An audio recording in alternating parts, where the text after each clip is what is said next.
जय हिंद दोस्तों, मैं नवीन शर्मा आप सभी का स्वागत करता हूं। आशा करता हूं आप सब एकदम अच्छे हैं, एकदम बेहतरीन हैं। एक बार सारे प्यारे दोस्त मुस्कुराहट के साथ में बताएंगे कि आप सब एकदम अच्छे हैं, और कमेंट सेक्शन में वो प्रतिक्रिया थम्स अप के रूप में आनी चाहिए आप सब लोगों की, ताकि हम भी महसूस कर पाएं कि आप सब सही में अच्छे हैं। और हम लोग पहुंच चुके हैं प्रैक्टिस सेट नंबर 4 पर। इसके बाद में जो हमारी जर्नी बचेगी, 11 प्रैक्टिस सेट हमारे और होने हैं। और इसी एक उम्मीद के साथ में हर रोज आपसे बोलता रहूंगा कि आप पिछले सेट्स का रिवीजन करते रहोगे। 2-3 सेट हो जाए तो इकट्ठे रिवाइज कर लेना है, 2-3 सेट हो जाए इकट्ठे रिवाइज कर लेना है। ओके, और जो हम होमवर्क आपको दे रहे हैं वो आप जरूर जरूर उसको रिवाइज करते होंगे। जो टास्क में, जो टारगेट आपको देता हूं, आज शुरू करते हैं पहले क्वेश्चन के साथ में। कथकली नृत्य के कलाकारों के लिए कितने प्रकार के श्रृंगार या वेशम का प्रयोग होता है? कितने प्रकार के मेकअप होते हैं भैया? 5 प्रकार के मेकअप प्रयोग होता है। 5 प्रकार के मेकअप का कौन कौन से होते हैं? पाचा होता है, पाचा होता है, काठी होता है, काठी होता है, कारी होता है, मिनिक्कू होता है, कारी, मिनिक्कू होता है, मिनिक्कू, और आपका थड़ी होता है। क्या होता है? थड़ी होता है। ये क्या है? ये 5 प्रकार के मेकअप हैं। रंग पूछे कभी भी, रंग कितने प्रकार के होते हैं, तो रंग भी साथी आपका 5 प्रकार के होते हैं। क्या होते हैं? आपसे पूछे कितने प्रकार की कला होती है, यानी लिटरेचर हो गई, जैसे कि लिटरेचर हो गई, म्यूजिक हो गया, पेंटिंग हो गया, एक्टिंग हो गया, डांस हो गया, तो आपसे कभी भी पूछेगा तो कला भी कितनी कहेंगे? 5 कहेंगे।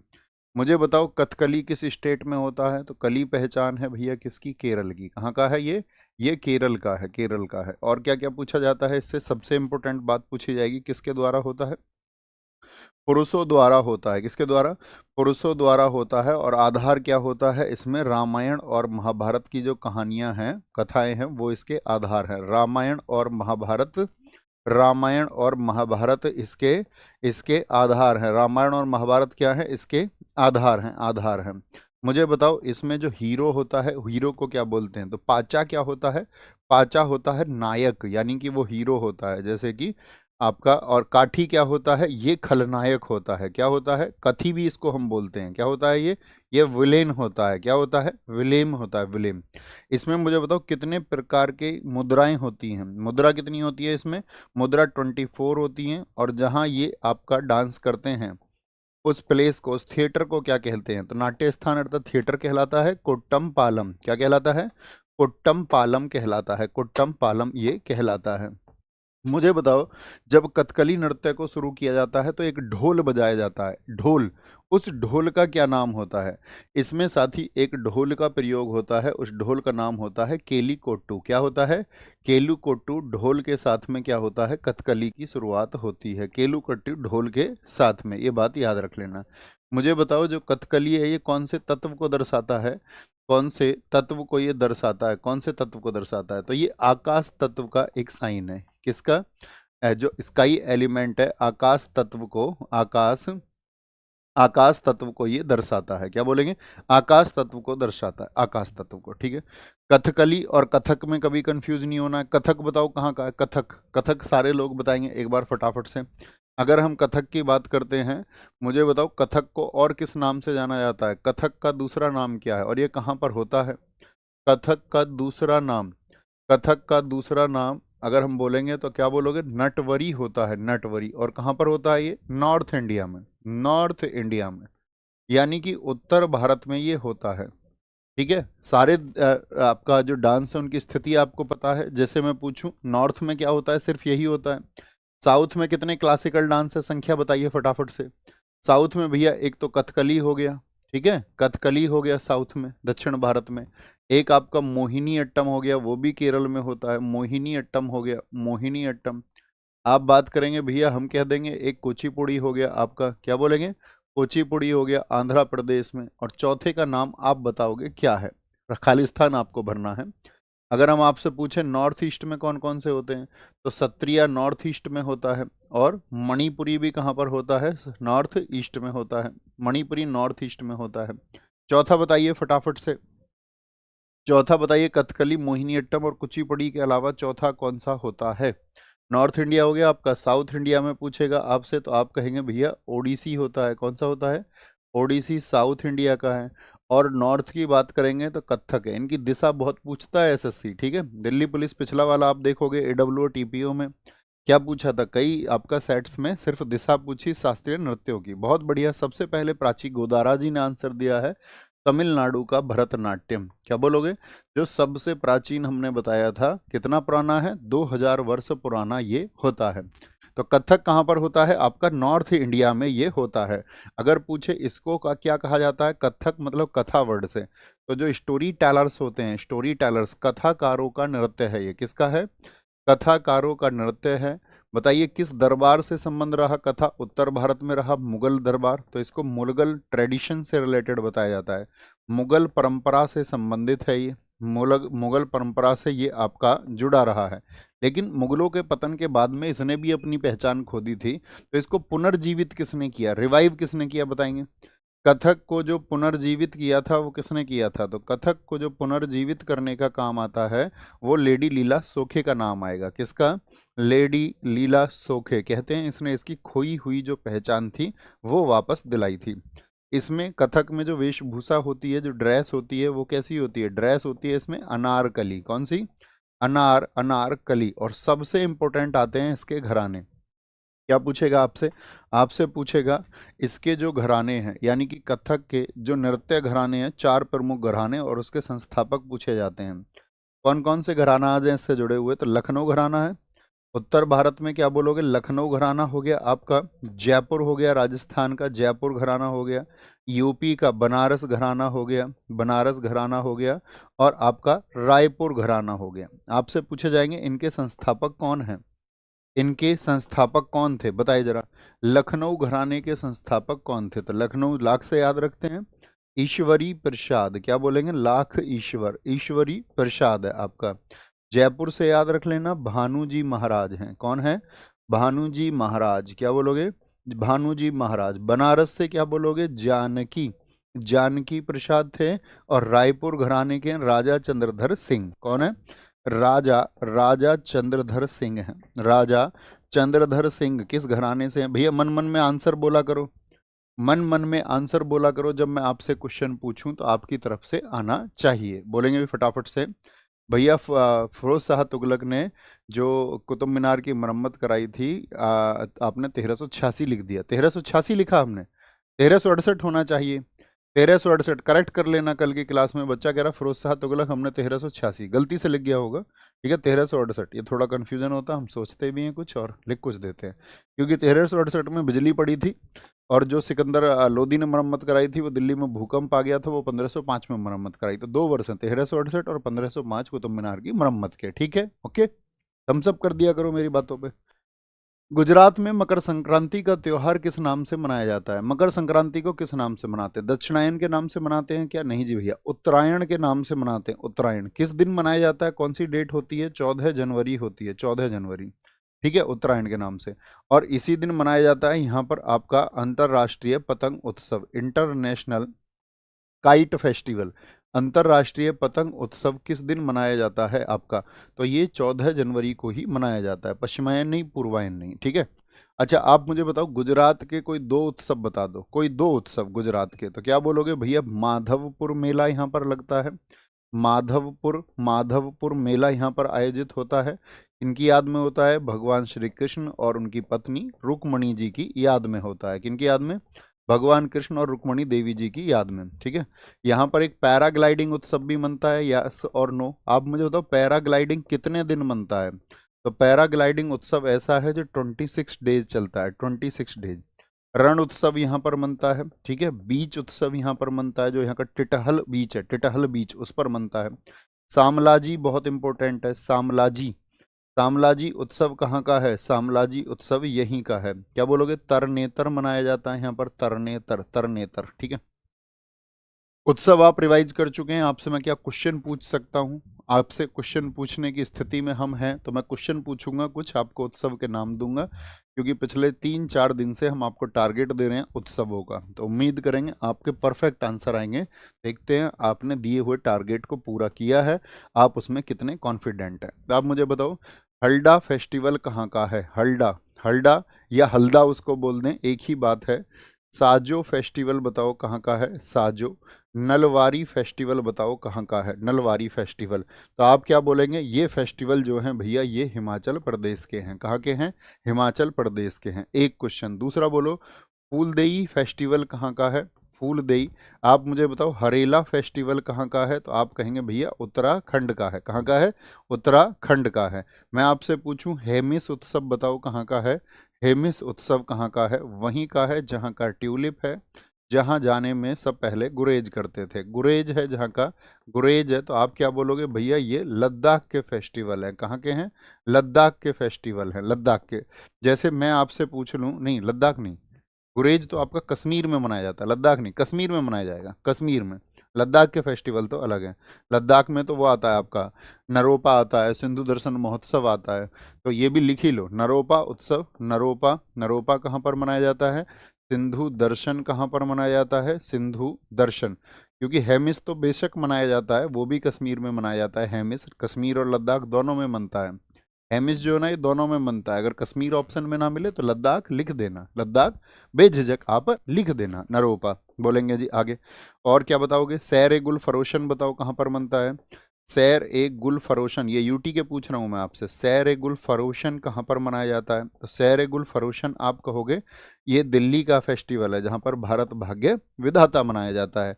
आप मुझे बताओ आपका गुलदाउदी शो कहाँ पर बनता है, गुलदाउदी शो कहाँ पर मनाया जाता है। तो आप बोलेंगे भैया ये चंडीगढ़ में मनाया जाता है। कहाँ पर, चंडीगढ़ में मनाया जाता है। कहाँ पर मनाया जाता है, चंडीगढ़ में ये मनाया जाता है, चंडीगढ़ में। यहाँ फेस्टिवल मैंने लगवा दिए हैं, एक बार आप ध्यान से देख लेना। कहें मैं आपको याद कराता था ना, उड़ीसा और दिशा पटानी जो है उसके 6 पैक्स बने हुए हैं, एकदम से धनुष की तरह मुड़ के रहती है, रोज एक्सरसाइज करती है, बाली उसकी उम्र है, कोणार्क कोण की तरह मुड़ जाती है, मिट्टी में खूब कला खारती है क्योंकि एक्सरसाइज बहुत करती है। ये मैंने तुमको सब सब कुछ याद करा रखा है, सब कुछ। ठीक है, थम्स अप करके बताओ। आंध्र प्रदेश याद है, अंधे आदमी को फ्लाई करता हुआ मैंगो मिल गया, उसका कल्याण हो गया, जाके बोला ये लो अम्मा, अम्मा का नाम है दुर्गा अम्मा, अम्मा ने ढक्कन में रख दिया उस मैंगो को, बाद में उसकी गुठली से उगा दी, क्या उगा दी, एक बीज पौधा बना दिया, फिर वो बनी क्या आपका पेड़ बना। ठीक है, फिर उसने रोटी से खाया उस आम को। तो ऐसे हम याद करते थे। उम्मीद करेंगे आप कुछ नहीं भूले होंगे। ये प्रमुख मेले मैंने यहाँ पर लगवाए हैं, ध्यान से एक बार पढ़ना। ठीक है, निम्नलिखित में से कौन पटियाला घराने से संबंधित है, पटियाला घराने से आंसर करेंगे। किस किस को याद है जो भूला नहीं है, जो भूला नहीं है बोलेंगे भाई फटाफट से, बहुत शानदार। याद है भैया, याद है, वेरी गुड, बहुत शानदार। कौन पटियाला घराने से संबंधित है, अली बख्श खान क्या पटियाला घराने से संबंधित है, बिल्कुल ठीक है।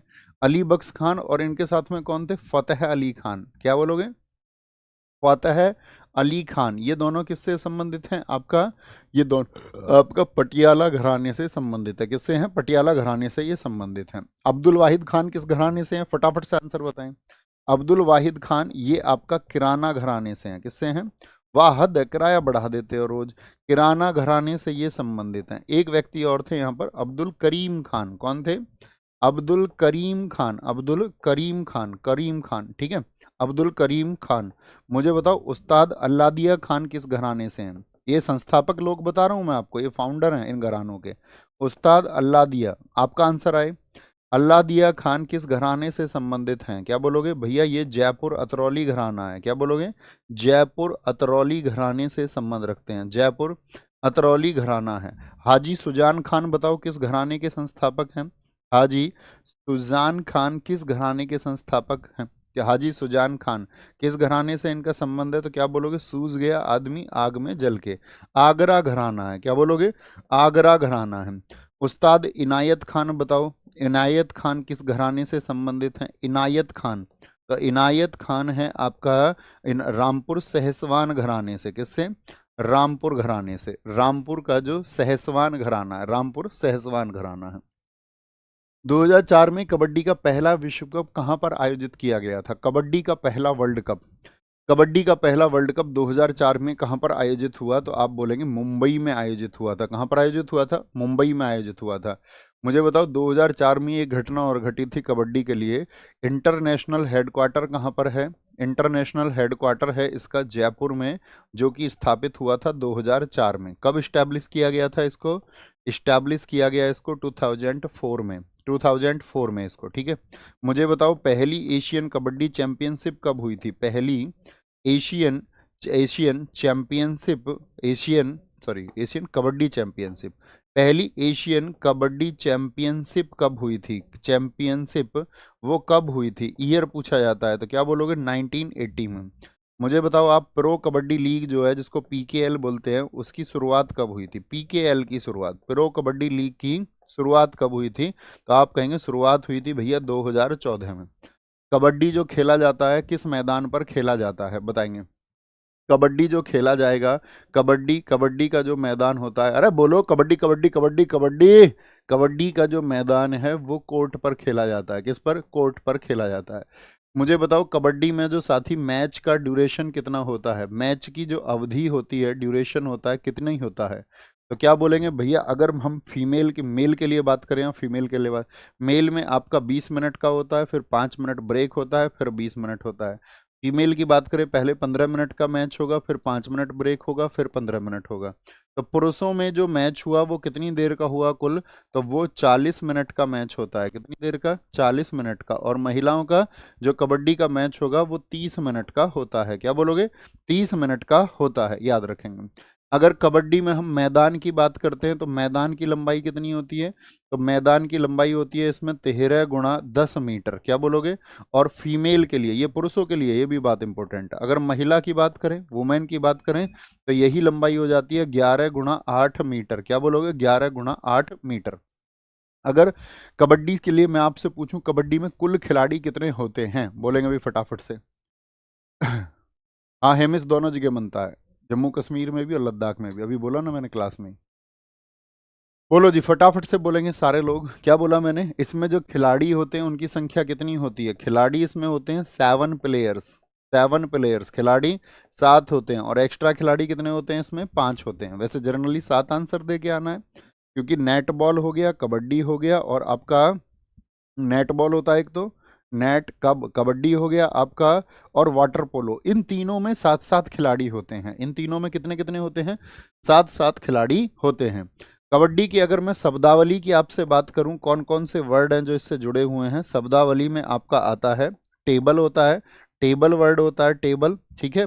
एक इसमें आपका रेडर होता है, जो रेड लेने जाता है, जो उधर बचाव करता है, उसको बोलते हैं डिफेंडर। क्या बोलते हैं उसको? हम उसको डिफेंडर बोलते हैं। डू और डाई, ये भी किससे संबंध रखता है? ये भी इसी से संबंध रखता है, डू और डाई। लोना, लोना इसी से संबंध रखता है। एक इसमें लॉबी वर्ड होता है, सुपर टैकल वर्ड होता है, ठीक है। भैया ज्यादा नीचे का दिखता नहीं है, ये दिखता नहीं है नीचे का। ओके, तो इन्होंने कैमरे की सेटिंग सही नहीं कर रखी है, कल कैमरे की सेटिंग सही करना, ओके, ताकि पूरा बोर्ड दिखे। कल इसको सेट करा देंगे। अभी दिख रहा है? अभी दिख रहा है? बताएंगे एक बार। नहीं लिखेंगे नीचे? हॉकी मैदान की मानक चौड़ाई कितनी है? हॉकी का जो मैदान होता है उसकी चौड़ाई कितनी होती है, ठीक है। और लंबाई भी आपको बताना है, लंबाई भी आपको बताना है। तो क्या बोलेंगे? जो चौड़ाई होती है वो 55 मीटर, हम सही आंसर देंगे। और लेंथ जो होगी, लेंथ जो होगी, लंबाई जो होगी, लंबाई, लंबाई जो होगी वो 91 मीटर होती है, 91 मीटर, ठीक है। आप मुझे बताओ भैया, जो हॉकी का मैच होता है वो कितनी देर का होता है? हॉकी का मैच कितनी देर का होता है? क्या बोलोगे? पहले 70 मिनट का होता था, अब 60 मिनट का भैया होता है। 15-15 मिनट के क्या हो जाते हैं? 4 क्वार्टर बन जाते हैं। 15 मिनट होगा, फिर 15 मिनट होगा, फिर 15 मिनट होगा, फिर 15 मिनट होगा। यहाँ पहला, ये कौन सा हाफ हो गया? पहला क्वार्टर हो गया, दूसरा क्वार्टर हो गया, तीसरा क्वार्टर हो गया, ये आपका चौथा क्वार्टर हो गया। यहाँ पर जो गैप रहता है वो 2 मिनट का रहता है। पहले और दूसरे क्वार्टर के बीच में गैप कितना होगा? 2 मिनट। लास्ट वाले में भी कितना गैप होता है? 2 मिनट। यानी कि बीच में कितना होता है? यहाँ 15 मिनट होता है। तो आधा खेल हो गया ना, 15-15 30 मिनट, और 15-15 30 मिनट, यानी प्रत्येक हाफ के बाद में कितनी देर का मैच होता है? तो आप कहोगे 15 मिनट का होता है। ये पांचों 6 क्वेश्चन पूछे जाते हैं। हॉकी के मैच में कितने क्वार्टर होते हैं? 4 क्वार्टर होते हैं। हाफ टाइम कितना होता है? 30 मिनट होता है। मैच कितना होता है? 60 का होता है। पहले और दूसरे क्वार्टर के बीच कितनी देर का गैप होता है? तो 2 मिनट। पूछे आपसे दूसरे और तीसरे के बीच कितना गैप होता है? तो वो हाफ टाइम हो जाता है, तो 15 मिनट का होगा, ठीक है। क्या बोलेंगे? वो आपका कोई दिक्कत, कोई परेशानी? Very good, very good. Sir female का गलती से 11 गुणा 8 लिख गया है, सॉरी। वो कबड्डी का मैदान 12 गुणा 8 होना चाहिए, सॉरी सॉरी सॉरी सॉरी। 12 गुणा 8 होगा, कितना होगा? 12 गुणा 8 होगा, 12 गुणा 8 मीटर होगा। ये 1 मीटर घटती है लंबाई, और चौड़ाई आपका 2 मीटर घट जाती है, चौड़ाई 2 मीटर घट जाती है, गलती से लिखा हमने। हॉकी के मैदान की मानक चौड़ाई कितनी है? ये हो गया, हॉकी का हो गया। अब मुझे बताओ, जो गोल पोस्ट होता है जहां पर हम गोल करते हैं, थम्स अप करो, बात क्लियर है? हॉकी के मैदान की अगर हम बात करते हैं, तो जो बॉल होती है वो तो क्रिकेट के बराबर ही होती है। इसकी बॉल कितनी होती है? 155 से लेकर के वही 163 ग्राम, जितना क्रिकेट की गेंद का वजन होता है, क्रिकेट की गेंद का वजन होता है। इसमें जो गोल पोस्ट होता है, यहाँ बहुत इंपॉर्टेंट क्वेश्चन बनता है। गोल पोस्ट जो होता है उसकी साथ ही अगर हम चौड़ाई की बात करें तो कितनी होती है? तो 3.66 मीटर होती है। और उसकी हम अगर ऊंचाई की बात करें तो वो आपका 2.14 मीटर होती है। तो गोल पोस्ट से ये दोनों क्वेश्चन पूछे जाते हैं। आप मुझे बताओ और क्या हो सकता है इसमें क्वेश्चन? हाँ, हॉकी वर्ल्ड कप से क्वेश्चन बन सकता है आपका। बताइए, भारत ने हॉकी का विश्व कप कब जीता था? भारत ने जो आपका हॉकी विश्व कप है वो कब जीता? हॉकी विश्व कप कब जीता था? हॉकी विश्व कप तो आप याद रखेंगे 1975 में जीता था। 1975 में किसको हराया? पाकिस्तान को हराया। किसको हराकर जीता था? पाकिस्तान को हराया। कैप्टन कौन थे इस समय इंडियन टीम के? कैप्टन बताएं फटाफट से, हम सब ये सब तुमको बता चुके हैं। अजीत पाल सिंह कौन थे? अजीत पाल सिंह इसके कैप्टन थे, अजीत पाल सिंह, अजीत पाल सिंह। अगर पूछे हॉकी के वर्ल्ड कप की शुरुआत कब हुई तो क्या बोलेंगे? बार्सिलोना स्पेन से 1971 में हुई थी। कब हुई थी? 1971 में हॉकी के विश्व कप की शुरुआत हुई थी। हम आपसे क्वेश्चन पूछेंगे, इंडियन जो हॉकी संघ था वो कब बना था? इंडियन हॉकी फेडरेशन कब बना था? तो इंडियन हॉकी संघ जो बना वो 1925 में बना। और यही हॉकी इंडिया में कब बदल गया? यही हॉकी इंडिया में FIH जिसको आप कहते हैं वो 2009 में ये बदल गया था, 2009 में। पहला हॉकी क्लब बताओ कब खुला था? पहला पहला हॉकी क्लब कब स्थापित हुआ था? पहला हॉकी क्लब, तो पहला हॉकी क्लब पूछे तो कहना 1855 कलकत्ता में। कहाँ? 1855 कलकत्ता में। मुझे बताओ, हॉकी के कौन से खिलाड़ी थे? कलकत्ता हॉकी के कौन से खिलाड़ी थे जिनको सबसे पहले पद्मश्री अवार्ड मिला है? 1957 में मिला था। उनका नाम हम अक्सर याद करते थे, हमने नायक सीरीज में भी आपको बताया था। तो नायक सीरीज वाले साथियों से उम्मीद करूंगा उन्होंने बहुत जबरदस्त तरीके से किया होगा। फटाफट से आंसर करें, आंसर देख के तभी हम आगे बढ़ेंगे। तो पहला जो हॉकी क्लब है, पहला जो हॉकी क्लब है साथी, वो तो आपने बता दिया। अभी मैंने पूछा बलबीर सिंह सीनियर, उनको साथी आपका कब मिला था अवार्ड? 2009 गलत आंसर है। 1957 वाले सारे ठीक हैं, उनका नाम बताओ। अभी मैंने ही बोल दिया पर सारा। बलबीर सिंह सीनियर थे, बलबीर सिंह सीनियर, बलबीर सिंह सीनियर, बहुत बढ़िया। बलबीर सिंह सीनियर थे, एकदम से परफेक्ट आंसर आ जाएगा। ठीक है, आज खेलों को एक बार फिर से रिवाइज करना है। बर्डी, ईगल और अल्बाट्रॉस में प्रयुक्त सभी शब्द हैं।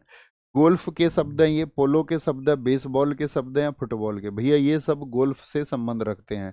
टी, कैंडी, चिप, एप्रन, कुछ भी पूछे, टी पूछ ले, कैंडी पूछ ले, कैंडी पूछ ले, ठीक है, चिप पूछ ले, एप्रन पूछ ले, एप्रन, ये वर्ड किससे रिलेटेड है? ये सब गोल्फ से संबंधित हैं, गोल्फ से। पोलो में 2 वर्ड आपको याद रखने हैं, मैलिट और डिटूर। क्या? मैलिट और डिटूर वर्ड का संबंध किससे है? मैलिट और डिटूर, तो क्या कहेंगे? पोलो से। बेसबॉल की अगर बात करें तो होम रून, क्या बोलोगे? होम रून वर्ड हमको याद रखना है। पिचिंग याद रखना है, पिचिंग वर्ड, 2 वर्ड हमको याद रखने हैं, ठीक है। फुटबॉल में फ्री किक होता है, रिबाउंड होता है, मूव होता है। क्या बोलोगे? रिबाउंड होता है आपका और मूव होता है, मूव। ये किससे संबंधित है? फुटबॉल से। जैसे मैं आपसे पूछूं बुली वर्ड किससे संबंध है? बुली वर्ड, बुली बोल दे, पुसिन बोल दे, पुसिन। एस्ट्रो टर्फ बोल दे, astro turf, astro, astro turf, ये किससे जुड़े हुए हैं? तो क्या बोलेंगे? ये भैया हॉकी से संबंधित हैं। किससे? हॉकी से इनका संबंध है, हॉकी से।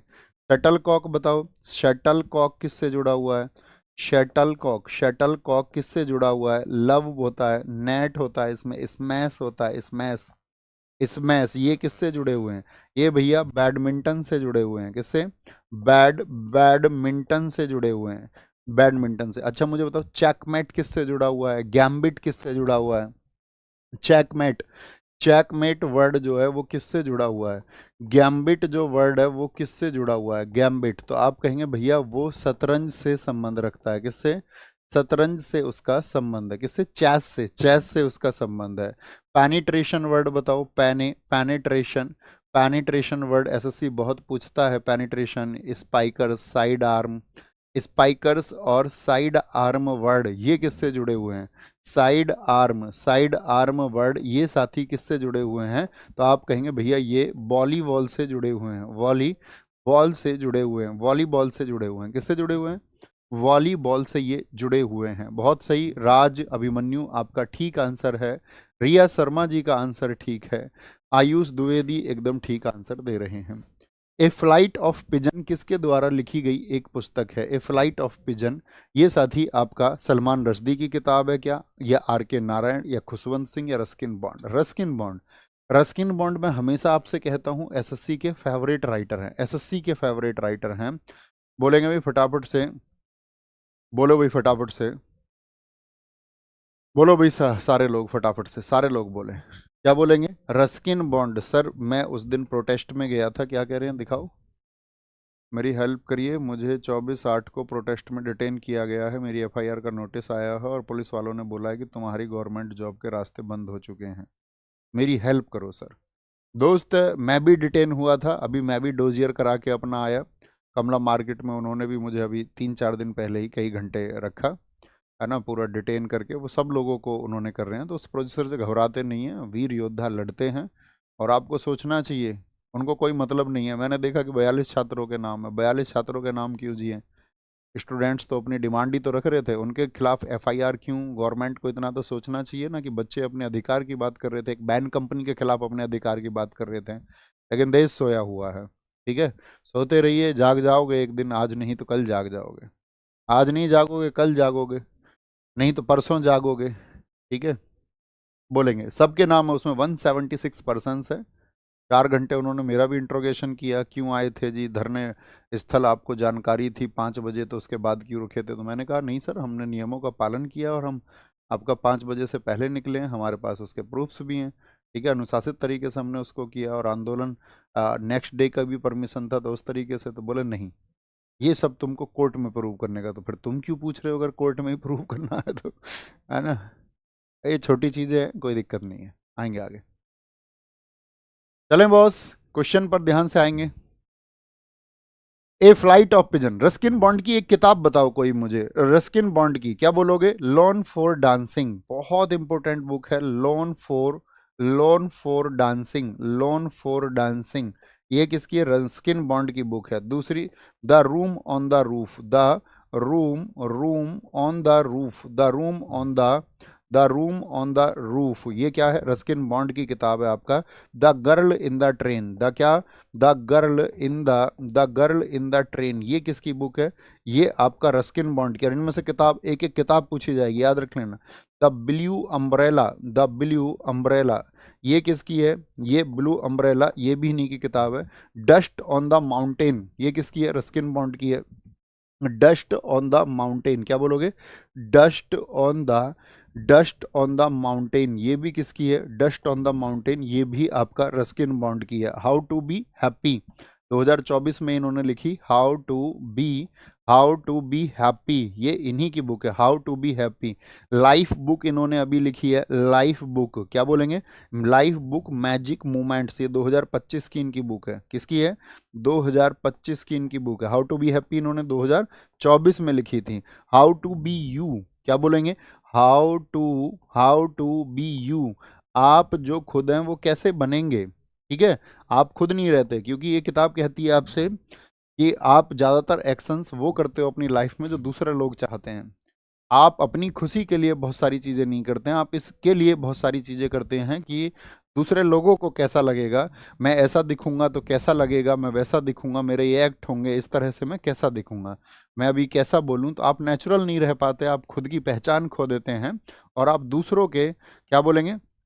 दूसरों के कंट्रोल्ड का जो कंट्रोल का जीवन है उसको आप जी रहे होते हैं। तो ये रस्किन बॉन्ड है। रस्किन बॉन्ड है। अगर हम बात करें यहाँ पर आर के नारायण ये भी इंपॉर्टेंट है। सलमान रश्दी मैं आपको बता चुका हूँ।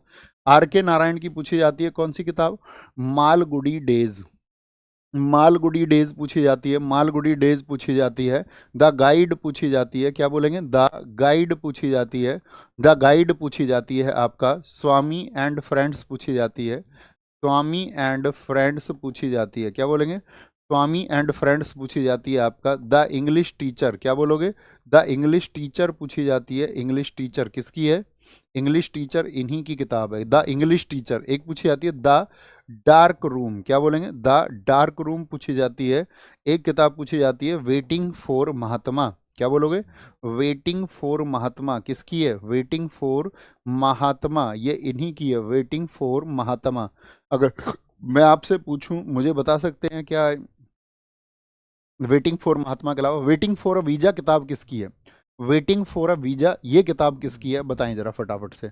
वेटिंग फॉर अ वीजा तो वो किसकी है, वो बाबा साहब भीमराव अंबेडकर जी की किताब है, ठीक है, बोलेंगे भाई फटाफट से, आगे आएंगे। बहुत शानदार। भैया क्या आपका खजुराहो 6 डेज बनता है या 7 days, 6 to 7 days, 6 to 7 days, एक सप्ताह वो पूरा चलता है, उसको फिर मतलब वहाँ पद्धतियाँ समय के हिसाब से, ग्रह नक्षत्रों के हिसाब से, कभी कभार 6 और जनरली 7 दिन तक खजुराहो मध्य प्रदेश में चलता है। दिए गए कथनों को पढ़िए और सही विकल्प का चयन करिए। डीपीएसपी हैं, राज्य के नीति निर्देशक सिद्धांतों में वे सभी आदर्श शामिल हैं जिनका राज्य को देश के लिए नीतियां बनाते समय, यानी देश के लिए कोई भी कानून बनेगा तो डीपीएसपी को ध्यान में रखना पड़ेगा, एकदम सही बात है। क्या बोलेंगे, इसे न्यायपालिका द्वारा लागू किया जा सकता नहीं जी, प्रवर्तनीय नहीं है। उन्हें राष्ट्रीय आपातकाल के दौरान निलंबित किया जा सकता है, क्या बोलेंगे आपका नहीं। तो क्या ठीक हो जाएगा इसमें, केवल एक ठीक हो जाएगा, केवल एक ठीक हो जाएगा। मुझे बताओ डीपीएसपी संविधान के किस भाग में है, किस भाग में है, तो ये किस में आते हैं आपका, पार्ट 4 में आते हैं, भाग 4 में आते हैं, और भाग 4 में आपका कौन सा आर्टिकल आता है, आर्टिकल 36 से 51। किस देश से हमने डीपीएसपी को लिया था, बताएंगे फटाफट से, किस देश से, किस देश से हमने इनको लिया, तो हम बोलेंगे भैया आयरलैंड से हमने इनको लिया है, आयरलैंड। आयरलैंड ने इसको किस देश से लिया, तो आयरलैंड में जो ये आई वो आई है स्पेन से। और हमने जो आयरलैंड से लिया वो किस, आयरलैंड के किस अनुच्छेद से लिया, तो आयरलैंड के, हमारे जो पुराने साथी हैं नायक प्रैक्टिस सेट वाले, परफेक्ट सा आंसर आए। और ये दिखा दें आप कमेंट सेक्शन में इस यूट्यूब को कि हम तुम हमसे कोई भी क्वेश्चन पूछोगे भैया हम आगे बढ़ चढ़ के बताएंगे। बताओ किस आर्टिकल से, तो क्या बोलेंगे आयरलैंड के किस आर्टिकल से। कक्षा यहीं बंद कर देंगे अगर परफेक्ट आंसर नहीं आया, अभी तुरंत इसी हाल में, ठीक है, फिर क्लास भी नहीं लेंगे कल से कोई। हाँ अब ठीक है, आर्टिकल 45 किससे, आर्टिकल 45 से हमने, आयरलैंड के आर्टिकल 45 से हमने इसको लिया है, बहुत खूब। ऐसी स्थिति, डीपीएसपी को आज पढ़ना है, एक बार आर्टिकल देख लेने हैं डीपीएसपी के, है ना। ऐसी स्थिति जहां ए महिला और बी पुरुष एक ही कार्यालय में समान पद पर समान प्रकृति का कार्य कर रहे हों, लेकिन उनको पैसे क्या मिल रहे हैं, अलग अलग मिल रहे हों, तो संविधान का कौन सा अनुच्छेद यहां पर लागू हो जाएगा, तो क्या बोलेंगे भैया समान वेतन समान कार्य के लिए ये आर्टिकल 39 का डी होता है, ठीक है। और 39A कब होता है, 39A में मिलता है समान न्याय और निःशुल्क जो विधिक सहायता होती है, सबको बराबर न्याय मिलना चाहिए और निःशुल्क, अगर आपके पास पैसा भी नहीं है, गरीब पक्ष हैं आप, तो क्या बोलेंगे, तो एक निःशुल्क कानूनी सहायता, कानूनी सहायता। इसीलिए आप पढ़ते होंगे ना, जो यूपीएसआई के लिए पढ़ते होंगे, तो सारे मामले कैसे कहे जाते हैं आपका, तो क्या होता है व्यक्ति बनाम जो आपका मामले होते हैं स्टेट के होते हैं ज़्यादातर, क्योंकि स्टेट एक तरफ से हेल्प कर रहा होता है। आर्टिकल 40 में क्या बताया गया है, बताओ फटाफट से। इसमें ग्राम पंचायत हैं, ग्राम पंचायत, ग्राम पंचायत बताई गई है, ग्राम पंचायत, ठीक है, ग्राम पंचायतों को बताया गया है। देखिए जिनमें ए आता है, जैसे 39A है तो ये आर्टिकल 39A हो गया, 39A। ऐसा ही एक आर्टिकल है, आर्टिकल 43A, 43A जो उद्योगों के प्रबंधन में मजदूरों की बात करता है। एक है आपका आर्टिकल 48A, 48A में जानते हो क्या है, जहां पर पर्यावरण संरक्षण और संवर्धन की बात की गई है। ये तीनों जो आर्टिकल हैं ये किस संविधान संशोधन से जुड़े थे, ये आप मुझे बताएं। तो आप क्या बोलोगे भैया, ये 42वें संविधान संशोधन से 1976 में जुड़े थे, 1976 में ये जोड़े गए थे सभी अनुच्छेद, क्या बोलोगे, ये सभी अनुच्छेद जोड़े गए थे, ये हमको पता होना चाहिए, ठीक है। डीपीएसपी आज पढ़ना है अच्छे से। अरे भाई ये ब्लू कलर में जो होता है ये आपका डेली का टारगेट होता है, इसको मैंने कहा ना एक पेज रखा करो अपने प्रैक्टिस सेट के साइड में, और टारगेट में ऐसे ऊपर रोज उस कॉपी रखो या पेज रखो, जैसे पहली क्लास में मैंने समझाया तो समझ लो डीपीएसपी है, तो आज भैया इसको रिवाइज कर लेंगे, अच्छे से रिवाइज कर लेंगे।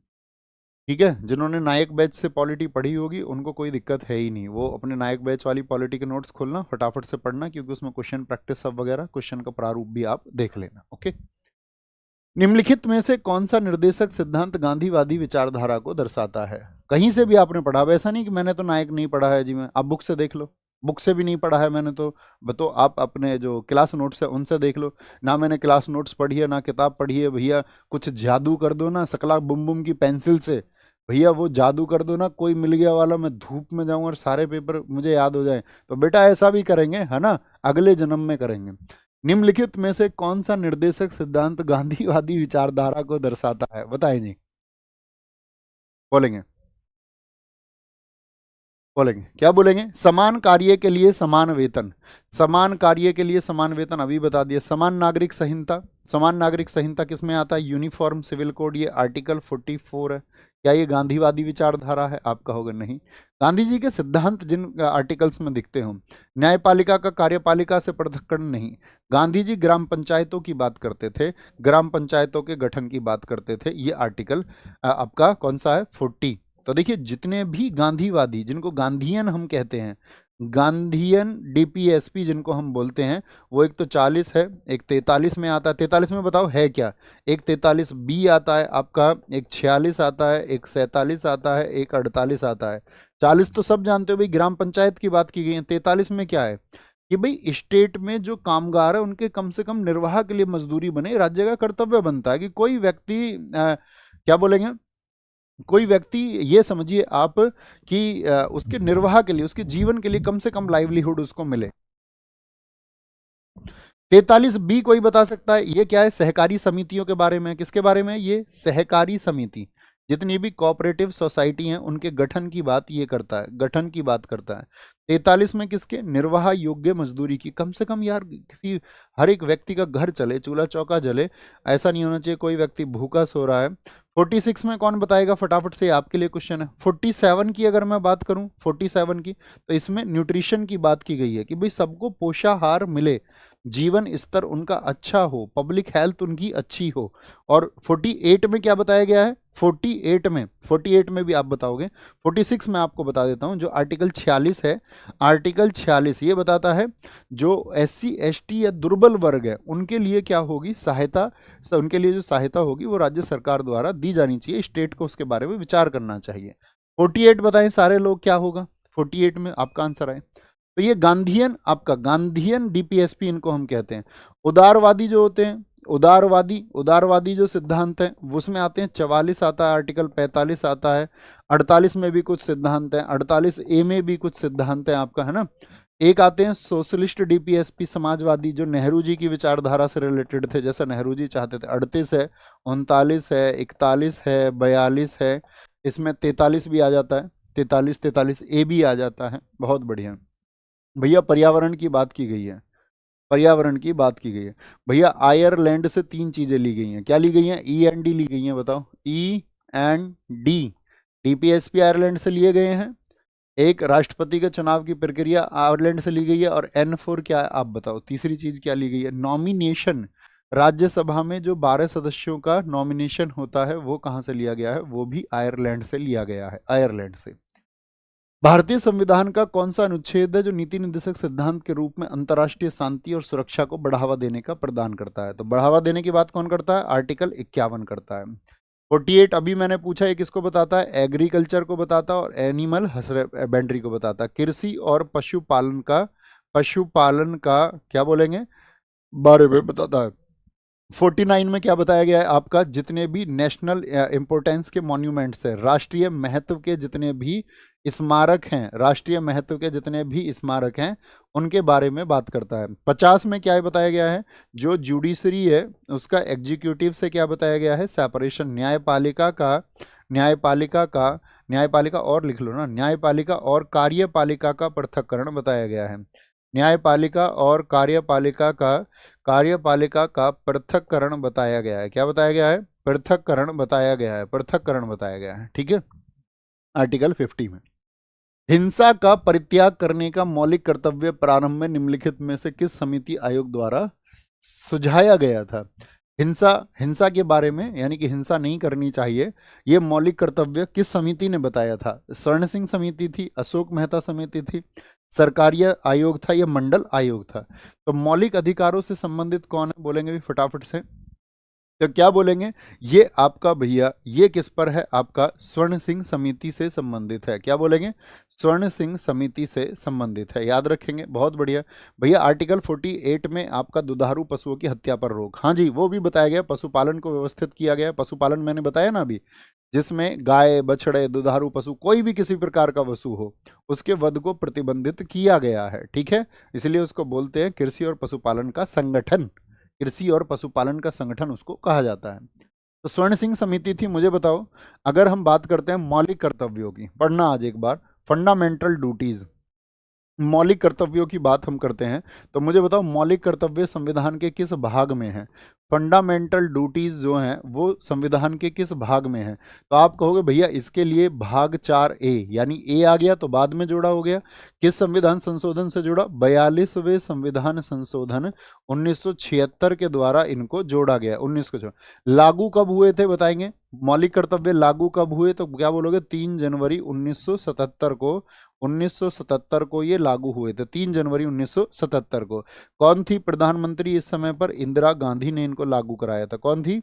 इंदिरा गांधी थी। मुझे बताओ राष्ट्रपति कौन थे देश के? तो राष्ट्रपति थे फखरुद्दीन अली अहमद। कौन? फखरुद्दीन अली अहमद देश के राष्ट्रपति थे। फखरुद्दीन के कहने पर इमरजेंसी भी इन्होंने लगा दी थी। फखरुद्दीन अली अहमद थे। क्या बोलेंगे? फखरुद्दीन अली अहमद थे। मुझे बताओ मौलिक कर्तव्यों की बात करें, भाग 4A हो गया। आर्टिकल कौन सा आएगा इनके लिए? आर्टिकल 51 का ए आता है। क्या बोलोगे? आर्टिकल 51 का ए आता है, ठीक है। अब हम बात करते हैं स्वर्ण सिंह समिति की। स्वर्ण सिंह समिति का गठन कब हुआ था? इस समिति का जो गठन हुआ वो हुआ 1976 में। कब? 1976 में। इन्होंने जो सुझाव दिया, कितने मौलिक कर्तव्यों का दिया था? इनका सुझाव था कि 8 फंडामेंटल ड्यूटीज जोड़ी जानी चाहिए। कितनी? 8। लेकिन जुड़े कितने थे? लेकिन जुड़े कितने थे? लेकिन 10 फंडामेंटल ड्यूटी जुड़े। कितने? 10 FD जोड़े गए। फंडामेंटल ड्यूटी अर्थात मौलिक कर्तव्य जोड़े गए। अभी वर्तमान में कितने मौलिक कर्तव्य हैं? क्या 10 हैं? आप कहोगे नहीं भैया। तो 11वां मौलिक कर्तव्य कब जोड़ा गया बताओ? 11वां जो फंडामेंटल ड्यूटी है वो कब जोड़ा गया? तो आप कहोगे भैया वो जोड़ा गया 86वें संविधान संशोधन 6 से 14 वर्ष तक की शिक्षा के लिए 2002 में। स्वर्ण सिंह समिति जो थी, इसमें सदस्य कितने थे बताएंगे? सदस्य कितने थे इसमें? सदस्य थे स्वर्ण सिंह समिति में आपका 12 सदस्य थे। कितने थे? 12 सदस्य थे, ठीक है। मौलिक कर्तव्यों को लागू करने के लिए अभी CHSL 2024 में बड़ा शानदार सा प्रश्न पूछा गया, ध्यान से सुनना और आंसर की उम्मीद करूंगा आपसे। अभी 2024 में पूछा गया, ये बताना चाह रहा था कि मौलिक कर्तव्यों को लागू करने के लिए, भाई स्वर्ण सिंह समिति ने तो बनाया, जोड़े, लेकिन उनको लागू भी किया जाए इसके लिए एक समिति बनी थी। उसको लिखिए। मौलिक कर्तव्यों को लागू करने के लिए जो आयोग बना था उसका क्या नाम था? मौलिक कर्तव्य लागू करने के लिए जो आपका आयोग बना, कमेटी नहीं पूछ रहे, आयोग की बात कर रहे हैं, तो वो आयोग था आपका वर्मा आयोग। कौन सा था? वर्मा आयोग को बनाया गया था। किस लिए बनाया गया वर्मा आयोग? इनको लागू करने के लिए, ठीक है। या कमेटी पूछे तो वर्मा कमेटी हम कह देंगे। अब मैंने आपको हमेशा बताया है, अब ऐसे नहीं पूछता है कि मौलिक कर्तव्य किसमें है, अब आपको बीच में से एक दे देगा, पूछेगा वनों और झीलों और नदियों से संबंधित मौलिक कर्तव्य कौन सा है।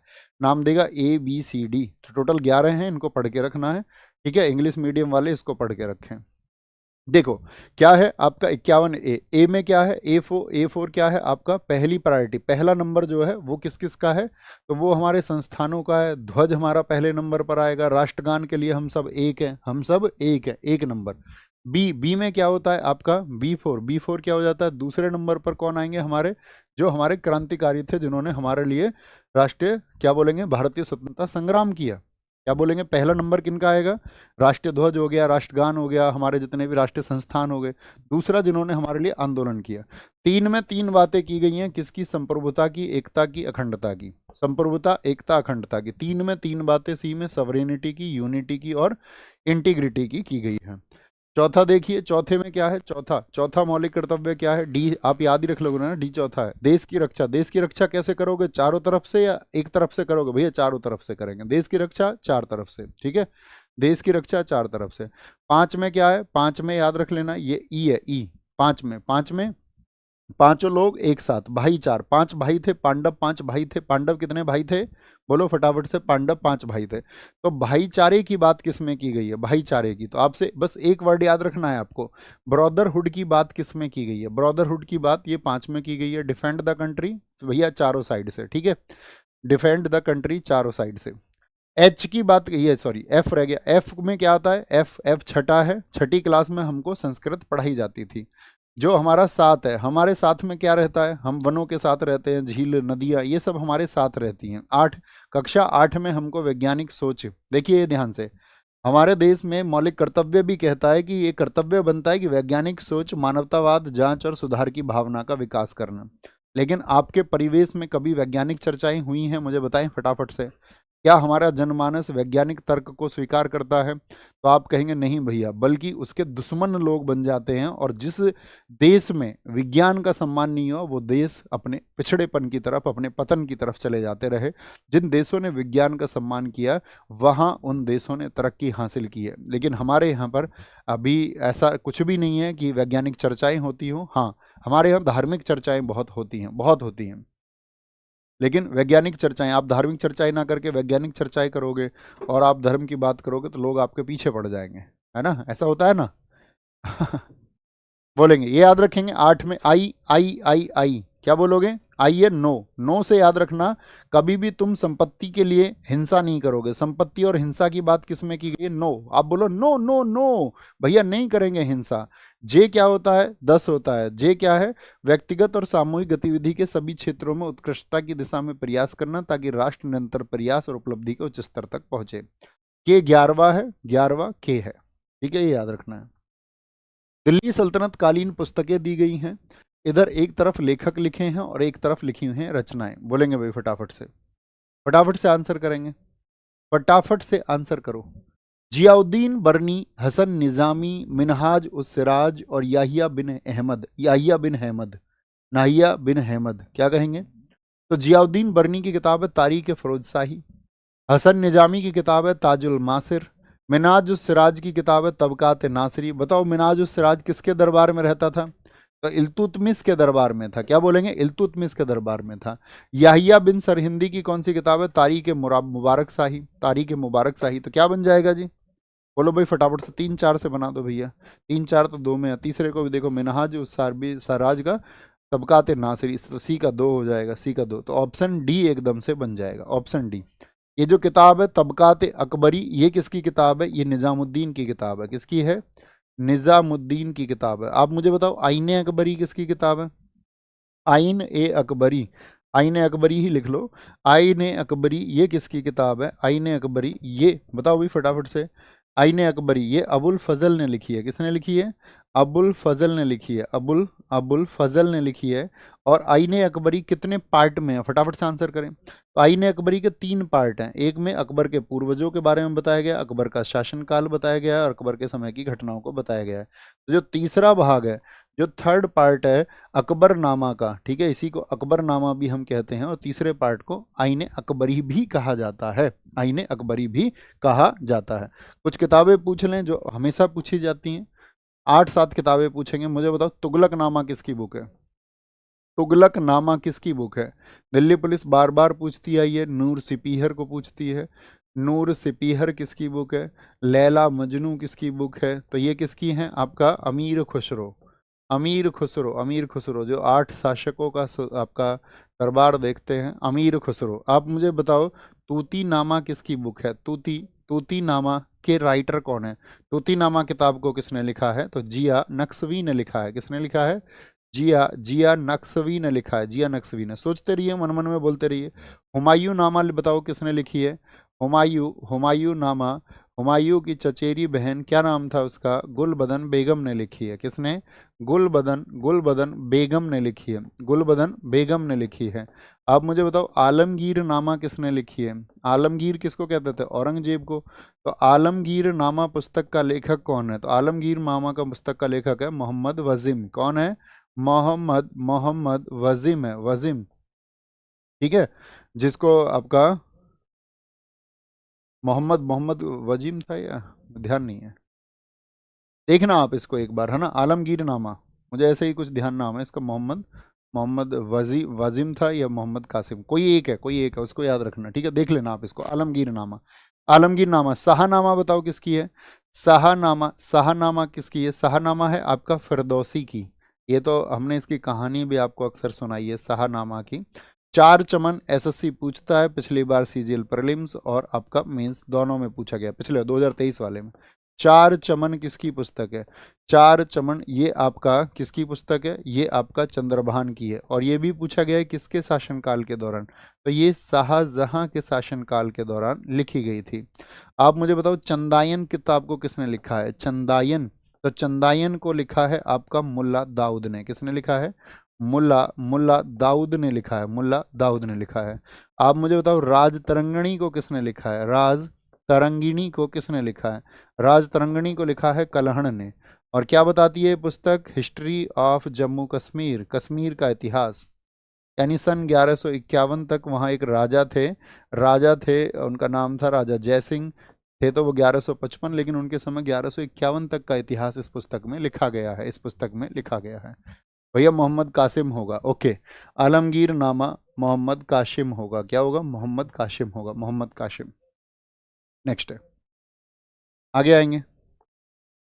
विजयनगर साम्राज्य के शासक कृष्णदेवराय का संबंध किस वंश से था? विजयनगर में एक शासक हुए, सबसे चर्चित शासक हुए, बोलेंगे भाई फटाफट से, क्या बोलेंगे? कृष्णदेवराय, वो किस वंश से संबंध रखते थे? क्या संगम वंश से थे या तुलुप वंश से? तो उनका संबंध था तुलुप वंश से, क्योंकि विजयनगर पर चार वंश हुए थे। बताओ कौन कौन से? सस्ता, सस्ता, सस्ता हुए थे।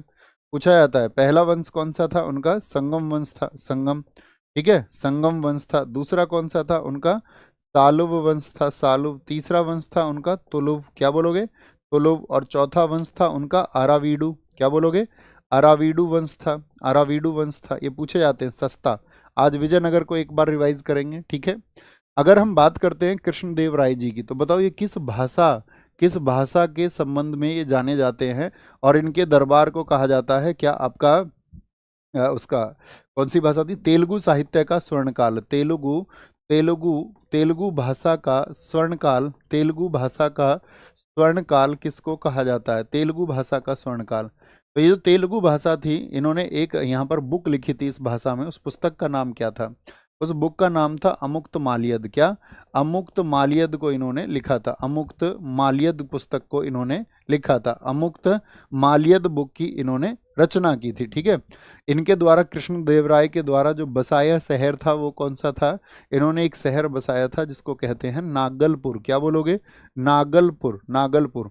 इनके दरबार में ही रहती थी क्या आपका अष्ट दिग्गज? जैसे अकबर के दरबार में नवरत्न रहते थे, नौ विद्वान लोग, इनके दरबार में रहते थे अष्ट दिग्गज। उस अष्ट दिग्गज में जैसे अकबर के टाइम पर बीरबल चर्चित था, तो अष्ट दिग्गज में कौन चर्चित था? बताओ जी।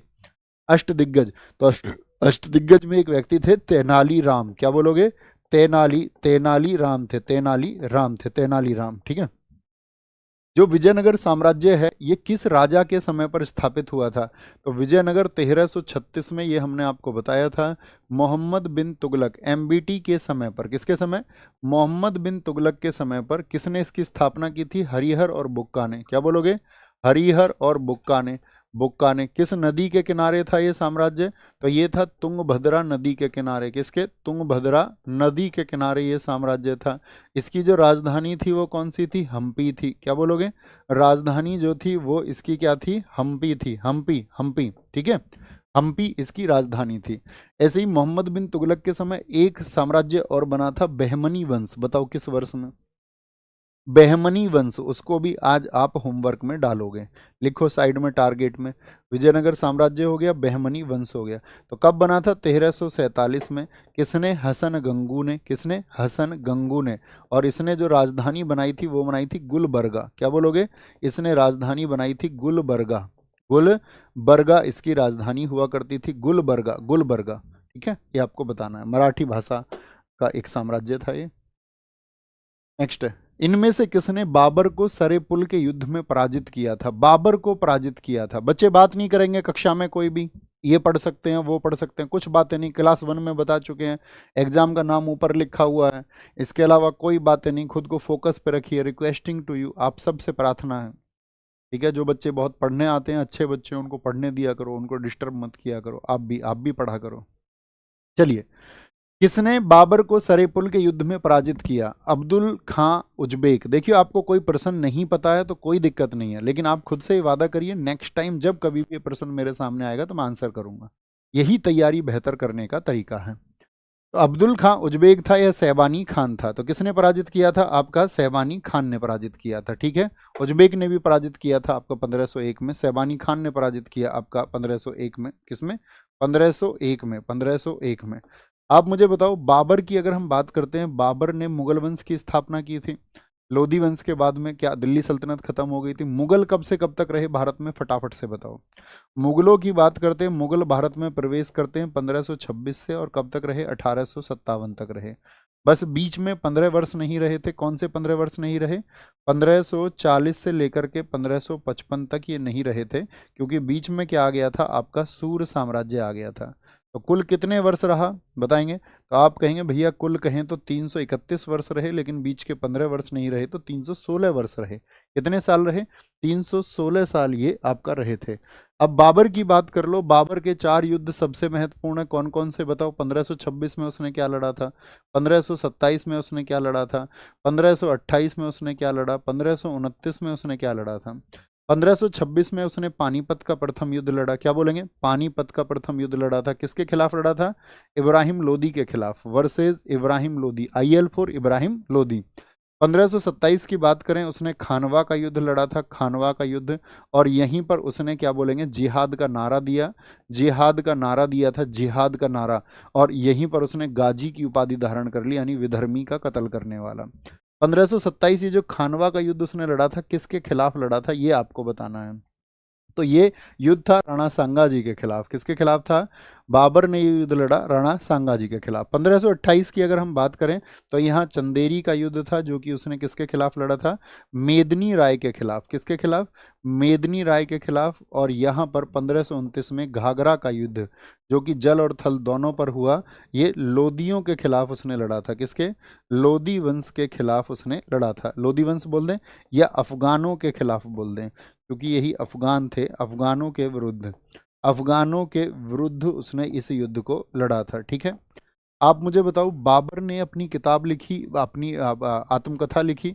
बाबर की जो आत्मकथा है उसका क्या नाम है? बाबर की आत्मकथा, उसका नाम है बाबरनामा। हालांकि इसने मुवैयान, दीवार नामक किताबें भी लिखी, लेकिन इसकी आत्मकथा है बाबरनामा, जिसको हम क्या कहते हैं? तुजुक ए बाबरी कहते हैं। क्या बोलते हैं उसको? तुजुक ए बाबरी। इसकी भाषा आपको बतानी है। तुजुक ए बाबरी ये किस भाषा में लिखी गई है? तो ये इसकी, क्योंकि साथी ये तुर्क व्यक्ति था, चगताई इसकी भाषा थी, तो चगताई तुर्क इसकी लैंग्वेज है। चगताई तुर्क भाषा में इसको इसने लिखा था। ठीक है, मुझे बताओ, इसका जो पिता है वो किस वंश से संबंध रखता था, और जो माता है वो किस वंश से संबंध था माता का? तो पिता का तो तैमूर वंश से था, यानी कि जो तैमूर था, और माता चंगेज खान से, चंगेज खान। माता याद है? Genghis Khan. चंगेज खान जो 1221 में भारत की सीमाओं में इल्तुतमिश के समय पर आया। आपसे क्वेश्चन है, तैमूर लंग भारत कब आया था? ये अच्छा क्वेश्चन पूछा जाता है। तैमूर, तैमूर आया भारत में 1398 में। कब? तैमूर, तैमूर 1398 में आया था, 1398 में आया तैमूर लंग। तो इसी की 5वीं पीढ़ी है, इसी की 5वीं पीढ़ी है। और जो चंगेज खान है उसकी 14वीं पीढ़ी से, माता की तरफ से ये था आपका बाबर। ये बात याद रख लेनी है। ठीक है, निम्नलिखित में से किस मुगल शासक ने सर्वप्रथम तुलादान प्रथा को अपनाया था? तुलादान प्रथा को हुमायूं है, अकबर है, आपका जहांगीर है, या फिर शाहजहां है? तो आंसर आपको टॉपिक से ही पता चल रहा होगा, हुमायूं है। क्या बोलेंगे? हुमायूं है।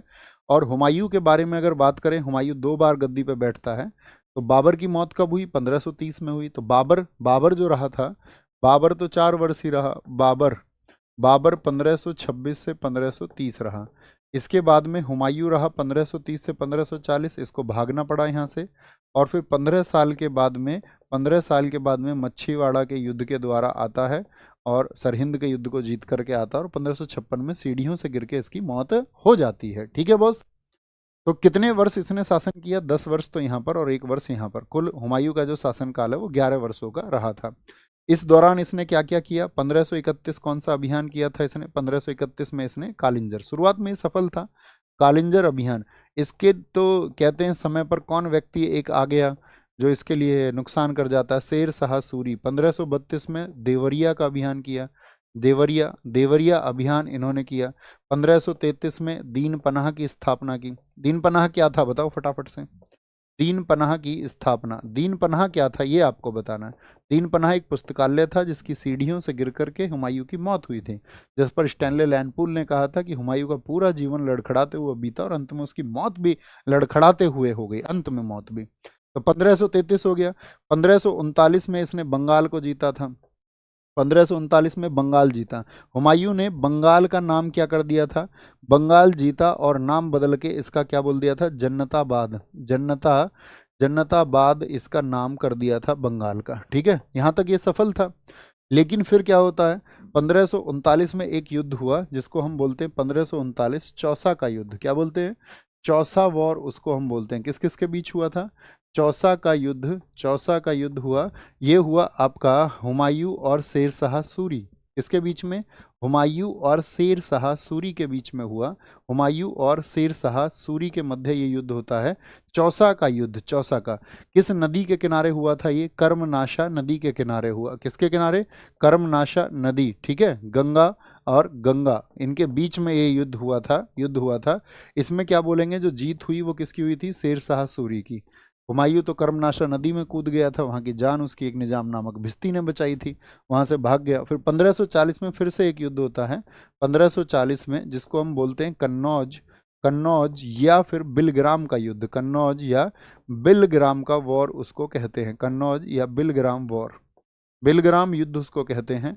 ये भी किसके बीच में हुआ? इन्हीं दोनों के बीच में हुआ। फिर से कौन हुआ? शेर शाह सूरी जीता और इस बार हुमायूं बिल्कुल भाग गया। क्या बोलेंगे? इस बार हुमायूं बिल्कुल भाग गया। इसीलिए मैंने बताया 1540 में सूरी वंश आया था। क्या आया था? सूरी साम्राज्य आ गया था। किस मध्यकालीन भारतीय शासक ने पट्टा एवं कबूलियत की व्यवस्था प्रारंभ की थी? पट्टा एवं कबूलियत की, तो ये कौन है? शेर शाह सूरी। शेर शाह सूरी, अभी बताया दोनों के दोनों युद्ध आपको याद रखने हैं। शेर शाह सूरी से सबसे ज़्यादा पूछे जाते हैं। शेर शाह सूरी मतलब उसने ये स्टेटमेंट देता था कि अगर भाग्य मेरे साथ रहा तो मुगलों को इस देश से खदेड़ दूंगा, और वो उसने करके दिखाया था। ठीक है। अब यहाँ पर एक बात मुझे बताओ, इसमें इसके टाइम पर इसका एक तो मकबरा बताओ मुझे कहाँ पर है? शेर शाह सूरी का सबसे ज़्यादा पूछा जाता है मकबरा। इसकी जो टॉम्ब है वो सासाराम में है। कहाँ पर है? सासाराम में है, बिहार में। कहाँ पर? बिहार में। एक शेर शाह सूरी को याद रखना, इसने आधुनिक रुपया चलाया। दिल्ली पुलिस 2017 में भी पूछा था, 2020 में भी पूछा था, ठीक है, 2023 में भी पूछा था। आधुनिक रुपया किसने चलाया? ये शेर शाह सूरी ने चलाया था। ठीक है। इसकी मृत्यु किस किले में हुई थी बताना? मृत्यु जो हुई इसकी कालिंजर किले में। कालिंजर किले में। और कब तक ये शासक में रहा था? तो 1540 में बिलग्राम जीत करके आया था और 5 ही वर्ष रह पाया, 1540 से 1545।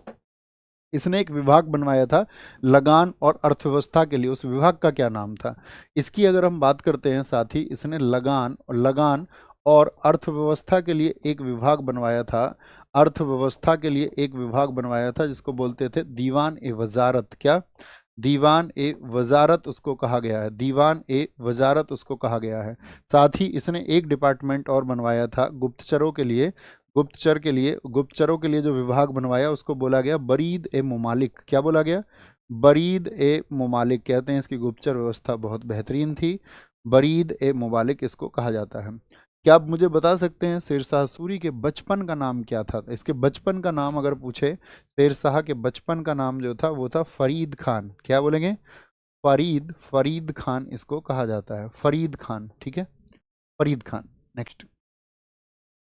भारत की सीमा पर स्थित निम्नलिखित दर्रे का पूर्व से पश्चिम का सही क्रम पहचानिए। पूर्व से पश्चिम, इसका मतलब समझ रहे हैं, इधर से और इधर तक आपको बताना है, पूर्व से पश्चिम। ये ईस्ट है और ये आपका वेस्ट है, वेस्ट है। बोमडिला कहाँ पर है? अरुणाचल प्रदेश में है। तो पूर्व से पश्चिम अरुणाचल प्रदेश क्या सही हो जाएगा? अरुणाचल, अरुणाचल प्रदेश में। नाथुला की अगर हम बात करते हैं, ये सिक्किम में है, सिक्किम में। अरुणाचल से आगे हम सिक्किम की तरफ आ गए। लिपुलेख हमारा कहाँ पर है? उत्तराखंड में है, उत्तराखंड में है। और सिपकिला कहाँ पर है? ये हिमाचल प्रदेश में। तो एकदम से ठीक है, इधर आते चले गए। अरुणाचल प्रदेश आता है, फिर सिक्किम आता है। अरुणाचल प्रदेश तो सबसे ईस्ट में ही आ जाएगा आपका, ठीक है, सबसे ईस्ट में इधर ही। फिर सिक्किम आ जाएगा आपका, फिर उत्तराखंड आ जाएगा और फिर हिमाचल प्रदेश। एकदम सही क्रम है। ऑप्शन ए एकदम से सही हो जाएगा, ऑप्शन ए। क्या आप मुझे बता सकते हैं जो सिपकिला दर्रा है ये किसको किससे जोड़ता है? तो सिपकिला दर्रा जो है वो हिमाचल प्रदेश को तिब्बत से जोड़ता है। किसको? हिमाचल प्रदेश को, हिमाचल प्रदेश को तिब्बत से जोड़ता है। किससे जोड़ता है? तिब्बत से। तिब्बत से साथी, तिब्बत से जोड़ने का काम कौन करता है? वो सिपकिला करता है। जोड़ने का काम कौन करता है? ये सिपकिला करता है, सिपकिला करता है। यहाँ पर मुझे बताओ कौन सी नदी बहती है सिपकिला में? यहाँ पर सतलज नदी बहती है। कौन सी नदी? सतलज रिवर यहाँ पर बहती है, सतलज नदी यहाँ पर बहती है, ठीक है। अब मैं आपसे कुछ क्वेश्चन पूछूंगा, मुझे बताना। जैसे कि कुछ दर्रों की स्थिति पूछ लेते हैं। 5 दर्रे पूछेंगे, परफेक्ट आंसर आना चाहिए। दर्रों की स्थिति आज आप एक बार देखेंगे। बनिहाल दर्रा कहाँ पर है? बताओ फटाफट से। बनिहाल दर्रा कहाँ पर है? रोहतांग दर्रा आप मुझे बताओ, रोहतांग दर्रा कहाँ पर है? रोहतांग। मूलिंग दर्रा आप मुझे बताओ कहाँ पर है? मूलिंग पास, मूलिंग पास कहाँ पर है? जालेपला दर्रा बताओ आप मुझे कहाँ पर है? जालेपला दर्रा कहाँ पर स्थित है? माना और नीति बताओ, क्या बोलोगे? माना और नीति बताओ, माना और नीति, ठीक है। माना और नीति यही बता दो बस, बाकी आप रिवाइज कर लेना। बनिहाल जम्मू एंड कश्मीर में, कहाँ पर है? जम्मू एंड कश्मीर में। रोहतांग की बात करें ये हिमाचल प्रदेश में। मुलिंग की बात करें उत्तराखंड में। जालेपला की बात करें तो सिक्किम में। कहाँ पर है? जालेपला की बात करें तो सिक्किम में। माना और नीति की बात करें तो उत्तराखंड में। बाड़ा लाचा बताओ कहाँ पर है? बाड़ा लाचा, बाड़ा लाचा ये आपका हिमाचल प्रदेश में, जिसको बाड़ा लाचा भी हम कहते हैं, ठीक है। अच्छा, श्रीनगर को लेह से कौन सा दर्रा जोड़ता है? इस तरह के क्वेश्चन भी पूछे जाते हैं। श्रीनगर को लेह से कौन सा जोड़ेगा? तो वो जोड़ता है आपका जोजिला दर्रा। कौन सा? जोजिला दर्रा भाई साहब जोड़ता है। निम्नलिखित युग्मों में से कौन सा सही सुमेलित नहीं है? आम्र वर्षा केरल में होती है, काल बैसाखी राजस्थान में होती है। नहीं जी, काल बैसाखी भैया जी बंगाल में होती है। कहाँ पर होती है? बंगाल में होती है, बंगाल में। तो ये गलत हो जाएगा। लू उत्तर भारत में चलती हैं, लू नॉर्थ इंडिया में। कैसी हवाएं हैं लू? बताओ जी। नॉर्थ इंडिया में किस तरह की? गर्मियों में चलती हैं। पछुआ पवने भी इनको कहते हैं, या इनको हम बोलें ये गर्म हवाएं हैं जो 45 से 50 डिग्री तक का टेम्परेचर भारत में पहुंचा देती हैं। मंजरी सावर्स कर्नाटक में, इनको चेरी ब्लॉसम भी कहा जाता है। क्या बोलते हैं इनको? इनको चेरी ब्लॉसम भी कहा जाता है, चेरी ब्लॉसम। चेरी के लिए वर्षा इनको माना जाता है, ठीक है। तो क्या गलत हो जाएगा? ऑप्शन बी गलत हो जाएगा, ठीक है। अब मुझे बताओ मानसून सबसे पहले भारत के किस राज्य में आता है? और किस राज्य में मानसून सर्वप्रथम जो आता है वो भारत के किस राज्य में आता है? तो मानसून सर्वप्रथम आएगा हमेशा केरल में। क्या बोलेंगे? केरल में आता है, ठीक है।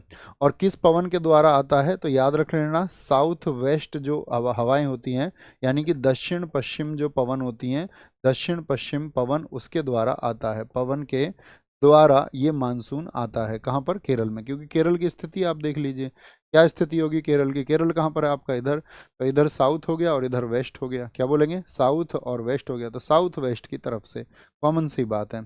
मुझे बताओ जो उत्तर पश्चिम में वर्षा होती है, नॉर्थ नॉर्थ वेस्ट की अगर हम बात करें, उत्तर पश्चिम में जो वर्षा होती है, कहाँ पर? सर्दियों में, शीत ऋतु में, वो किस कारण से होती है?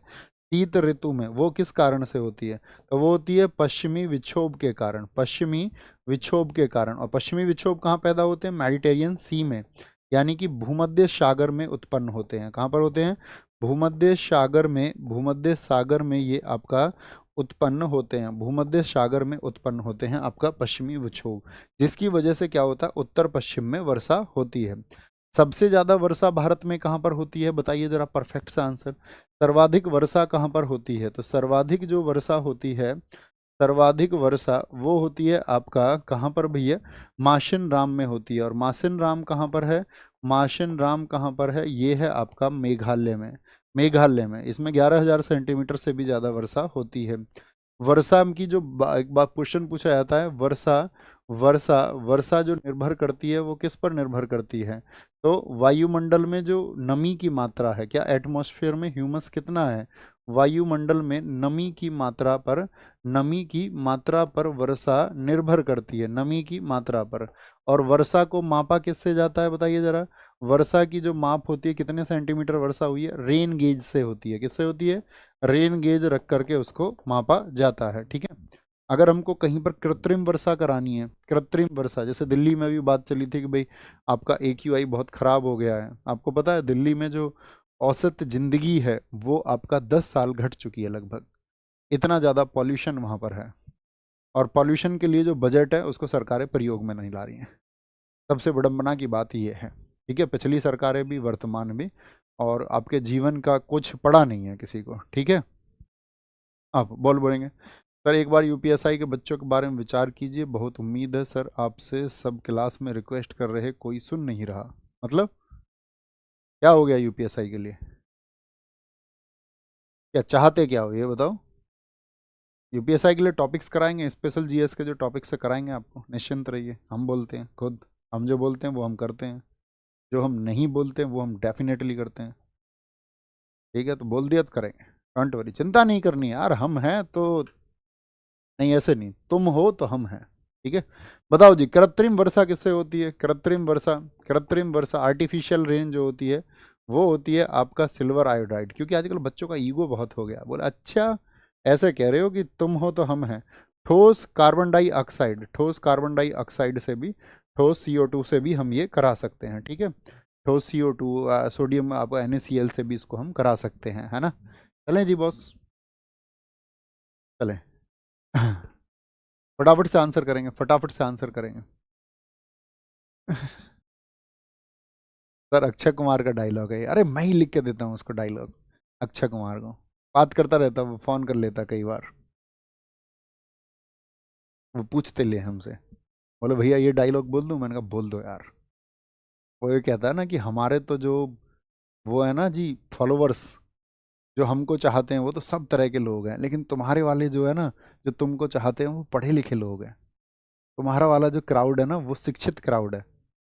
ऐसा नहीं है किसी छपरी की तरह नाच कूद के बना लिया हो, किसी को गाली गलौज करके बना लिया हो। ऐसा नहीं है।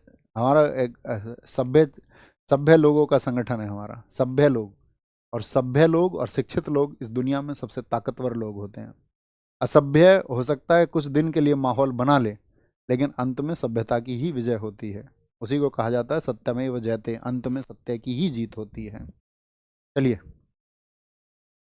क्या बोलेंगे? सूची 1 के नीचे दिए गए कूट से सुमेलित कीजिए और सूचियों के दिए गए कूट से सही उत्तर चुनिए। कोरिंगा कहाँ है? अंधे को रंग नहीं दिखते भैया, अंधे को रंग नहीं दिखते। बेमबांध सबसे लंबी झील कल ही बताया केरल में। पुलिकट कहाँ पर है? आंध्र प्रदेश तमिलनाडु में। विकरोली कहाँ पर है? ये आपका महाराष्ट्र में है। तो क्या ठीक हो जाएगा जी? कोरिंगा 4 से शुरू कर दो, 4-1 में। बेमबांध केरल शुरू कर दो, 4-3, ओ सॉरी, पुलिकट देख लो, तीसरे में 2 आ जाएगा, तो तीसरे में 2 आ जाएगा तो ऑप्शन ए एकदम से सही हो जाएगा, ऑप्शन ए एकदम से सही हो जाएगा। 1 आपको आज का टारगेट देंगे हम, सिर्फ और सिर्फ 1 रिपोर्ट। 1 रिपोर्ट आपको एक बार देख लेनी है, 1 रिपोर्ट, ठीक है। 1 रिपोर्ट याद है? जैसे मैं क्वेश्चन पूछूं आपसे, कुछ क्वेश्चन पूछ लेते हैं चलो। 1 रिपोर्ट के कुछ क्वेश्चन आप हमको बता दो। मुझे बताओ सबसे ज़्यादा वन किस राज्य में है? सर्वाधिक, जो सर्वाधिक वन है, सबसे ज़्यादा फॉरेस्ट किस राज्य में है? तो सर्वाधिक वन है मध्य प्रदेश में। अगर मैं पूछूं सर्वाधिक वन प्रतिशतता में, प्रतिशतता में कहाँ पर है? तो प्रतिशतता में आप कहेंगे लक्षद्वीप में 91% है। कितना? 91% है, 91%, लगभग में 91% है। और दूसरे नंबर पर पूछे तो मिजोरम आता 85.34% के साथ में। तो यानी कि लगभग 85%। ये डेटा लगभग में है दोस्त, ठीक है, लगभग में, यही याद रखना। प्रतिशत में पूछ ले आपसे, आपसे पूछ ले वन और वृक्षों का क्षेत्रफल कितना है भारत में। वन और वृक्ष दोनों का मिला के जो आपका क्षेत्रफल है वो कितना है? टोटल एरिया कितना है वन और वृक्ष का, तो फॉरेस्ट एंड ट्री का मिलाकर के 25.17% आता है, क्योंकि जो वनों का क्षेत्रफल है वो है 21.76% और जो वृक्षों का है वो है 3.41%। तो इस तरह से आता है। सिर्फ वनों का पूछे तो कह देंगे 21.76, वृक्षों का पूछ लेगा तो 3.41 कह देंगे। ठीक है, ये वन रिपोर्ट की बात कर रहे हैं हम। किसकी बात कर रहे हैं? ये हम वन रिपोर्ट, कौन सी वन रिपोर्ट थी जो 2023 में आई थी? वन रिपोर्ट 2023 में आई थी आपका, कौन सी? 18वीं वन रिपोर्ट आई थी, जिसमें मैंग्रोव वनों के बारे में क्वेश्चन बहुत पूछा गया था उस टाइम पे 2023 में। ठीक है, बोलेंगे भाई। देखिए दोस्त, ऐसा होता है कि देखो, जो सब्जेक्ट मुझे पढ़ाने, जैसे हिंदी है, आप लोग बोले हिंदी पढ़ना है, हिंदी में यूट्यूब पे कम से कम 300 प्रैक्टिस सेट होंगे मेरे, हिंदी में कुछ नहीं बदलता है। थ्योरी का आपको कोई चैप्टर अपना पढ़ना है, यूट्यूब पे मैं पढ़ा चुका हूँ। पॉलिटी आपको पढ़नी है, मैं यूट्यूब पे पढ़ा चुका हूँ। ठीक है, हिस्ट्री हम लोग मॉडर्न और मिडेवल पढ़ा चुके हैं। एंशिएंट के लिए समय नहीं था, इसीलिए एंशिएंट दूसरे सर से कराई, सुशांत सर से, आप उसको पढ़ सकते हैं। एंशिएंट की मेरी वीडियोज़ भी आपको यूट्यूब पर मिल जाएंगी पहले की। ठीक है, स्टैटिक मैं पढ़ा चुका हूँ, तो इतने सारे विषय मैं फ्री ऑफ कॉस्ट यूट्यूब पर पढ़ा चुका हूँ। ठीक है, और ये आप सब लोगों के लिए पढ़ाए थे, और कुछ सबके ड्रीम्स होते हैं, आपके भी ड्रीम्स हैं, मैं पिछले वर्षों से पढ़ा रहा हूँ। ठीक है, अपने भी अंदर उन व्यवस्थाओं के खिलाफ जब देखा कि कोई परिवर्तन नहीं हो पा रहा है, तो हम भी कुछ करना चाहते हैं। तो उम्मीद करेंगे जब हम आपके लिए हमेशा सपोर्टिव रहे तो आप हमारे लिए सपोर्टिंग रहे। अब तुम डिमांडिंग हो जाओ, फिर मैं कल डिमांडिंग हो जाऊँ, फिर मैं तुमसे बोलूँ बच्चे एक प्रीमियम कोर्स ले आता हूँ, है ना, एप्लीकेशन के अंदर। तो ऐसा मत करिए, और किसी की भावनाओं की कदर करिए। हम आपकी भावनाओं की कदर करते आए हैं। ठीक है, आएंगे आगे। ये देखो ध्यान से, वन के प्रकार हैं, वर्षा की मात्रा क्या होती है, ये ध्यान से देखना, बहुत पूछा जाता है। उष्णकटिबंधीय आर्द्र पर्णपाती वनों में कितना आपका वर्षा होती है, उसके उदाहरण कौन से हैं, पूछ लेगा आपसे। जैसे महोगनी और रोजवुड के जो वन है वो किन के उदाहरण हैं, तो पेड़ के नाम दे करके भी क्वेश्चन पूछ लेता है कई बार। ठीक है बॉस, थम्स अप करो जी भैया। कोई परेशानी, कोई परेशानी, कोई परेशानी? निम्नलिखित में से कौन युग्म सही सुमेलित है? कह रहे हैं सर 5,999 प्राइज रखना। ठीक है, ऐसा ही करना पड़ेगा मुझे तुम्हारे साथ में, तभी तुम मानोगे, है ना। ऐसा ही कुछ इंतजाम करना पड़ेगा।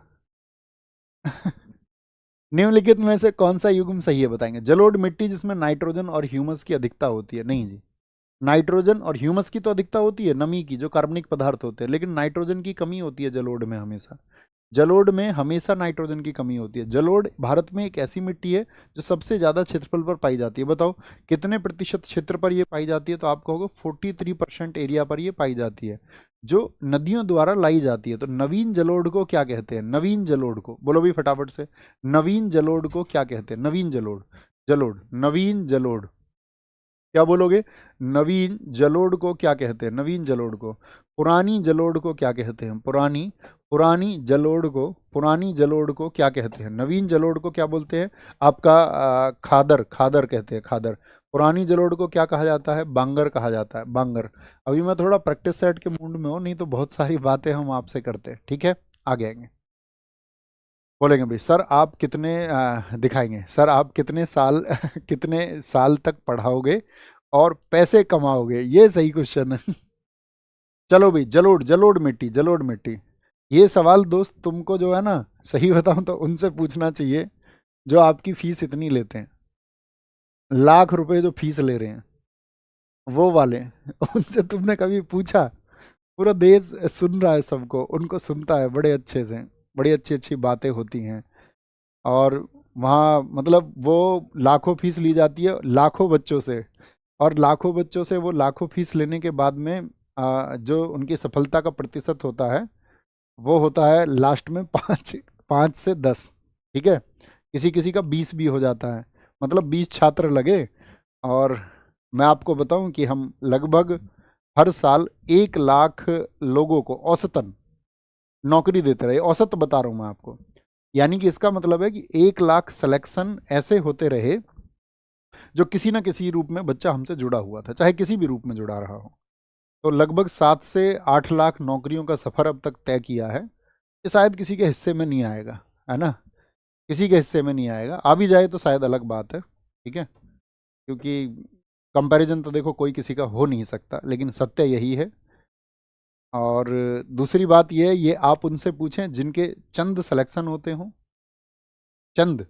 चंद सिलेक्शन का मतलब मैं उन परीक्षाओं की बात कर रहा हूँ, ग्रुप सी डी एग्जाम्स की बात नहीं कर रहा हूँ, ग्रुप ए एग्जाम्स की मैं बात कर रहा हूँ, जहाँ फीस जाती है 3 लाख, 3.5 लाख, 2.5 लाख, 2 लाख, 1.5 लाख।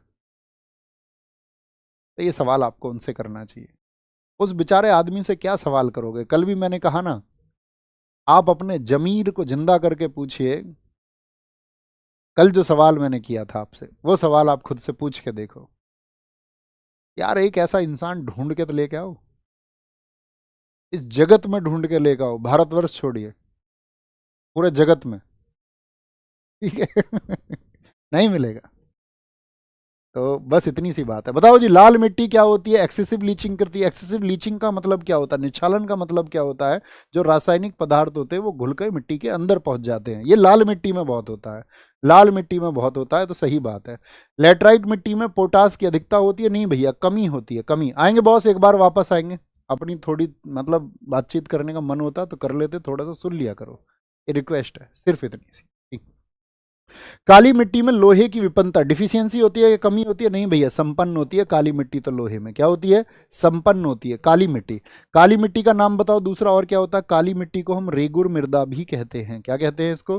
रेगुर मृदा भी कहते हैं। इंटरनेशनल नेम क्या है इसका?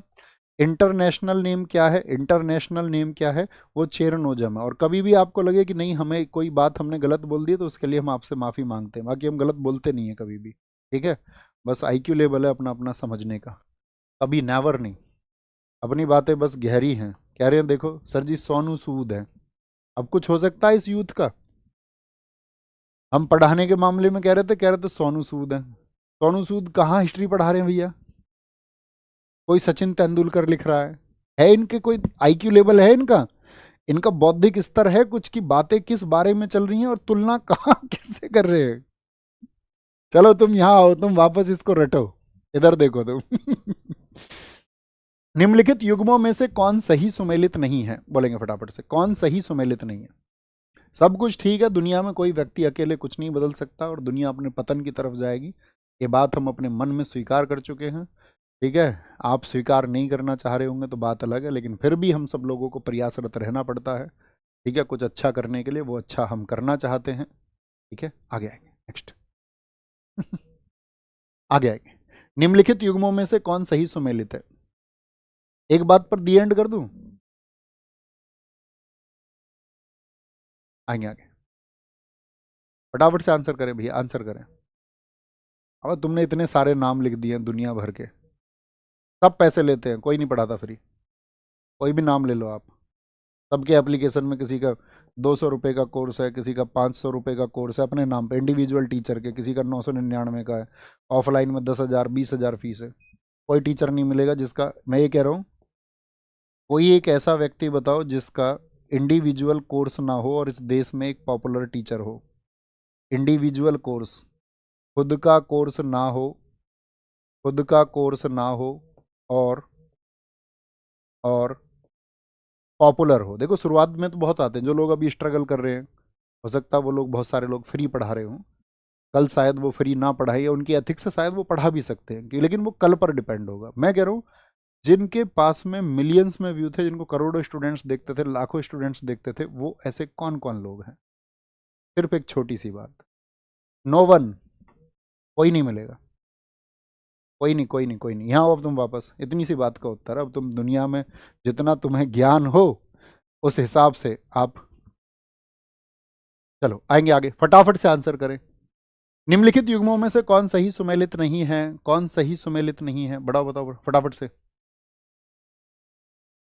जयंती, बिसरामपुर, तालचेर और रानीगंज, ये कहाँ के स्टेट है? तो जयंती कहाँ का है? फटाफट से आंसर कर दे, जयंती कहाँ का है? बिसरामपुर, ये झारखंड में पड़ता है क्या? हाँ जी। ये कौन से क्षेत्र हैं साथी? कोयला की खदानें हैं। बिसरामपुर क्या मध्य प्रदेश में है? तो आप कहोगे नहीं भैया जी, ये छत्तीसगढ़ में है। कहाँ पर है? ये छत्तीसगढ़ में है, छत्तीसगढ़ में है। कर्णपुरा बताओ मुझे कहाँ पर है? कर्णपुरा, कर्णपुरा ये साथी कहाँ पर है? सबका आंसर है कर्णपुरा, झारखंड में। अब जितनी तरीके से तुम बातें बना रहे थे उतने तरीके से आंसर करो। कोरबा, कोरबा आपका छत्तीसगढ़ में है। नवेली कहाँ पर पड़ता है? नवेली, नवेली कहाँ पर है साथी आपका? तो नवेली है आपका तमिलनाडु में। माकुम क्षेत्र बताओ फटाफट से कहाँ पर है? बोलेंगे भाई माकूम, माकूम कहाँ पर है? माकूम, तो माकूम है आपका, माकूम है असम, असम में। क्या बोलोगे?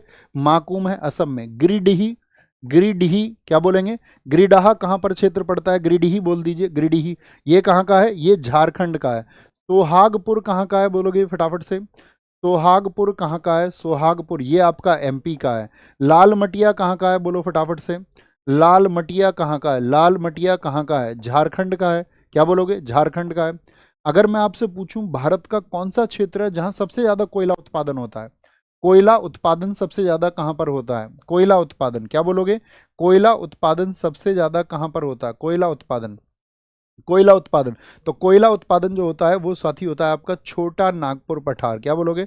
छोटा नागपुर पठार, छोटा नागपुर पठार में सबसे ज्यादा कोयले का उत्पादन होता है। अभी आपको पता होगा अप्रैल 2025 में, आपने करंट अफेयर्स में पढ़ा होगा, अप्रैल 2025 में कोयला उत्पादन में 3.63% की वृद्धि हो गई है। कितनी वृद्धि हो गई है? 3.63 की।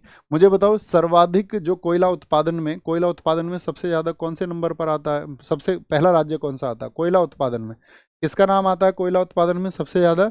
तो वो आता है झारखंड का, फिर उड़ीसा का, फिर छत्तीसगढ़ का। झारखंड, उड़ीसा, छत्तीसगढ़, ये क्या है? ये कोयला उत्पादन में अग्रणी राज्य हैं साथी। क्या है?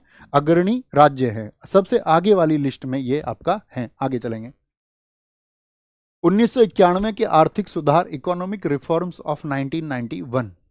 चलिए चलिए, आपका क्लास पर ध्यान देंगे, कक्षा पर ध्यान दें दोस्त। अभी आपको बहुत सारी चीज़ों के बारे में मतलब पता ही नहीं है, चक्कर ये है। आगे आएंगे, आंसर करेंगे भैया, आंसर जान जाओगे धीरे धीरे। 1991 के आर्थिक सुधारों के बाद भारत में कृषि क्षेत्र में गिरावट का मुख्य कारण जो था निम्नलिखित में से कौन सा था?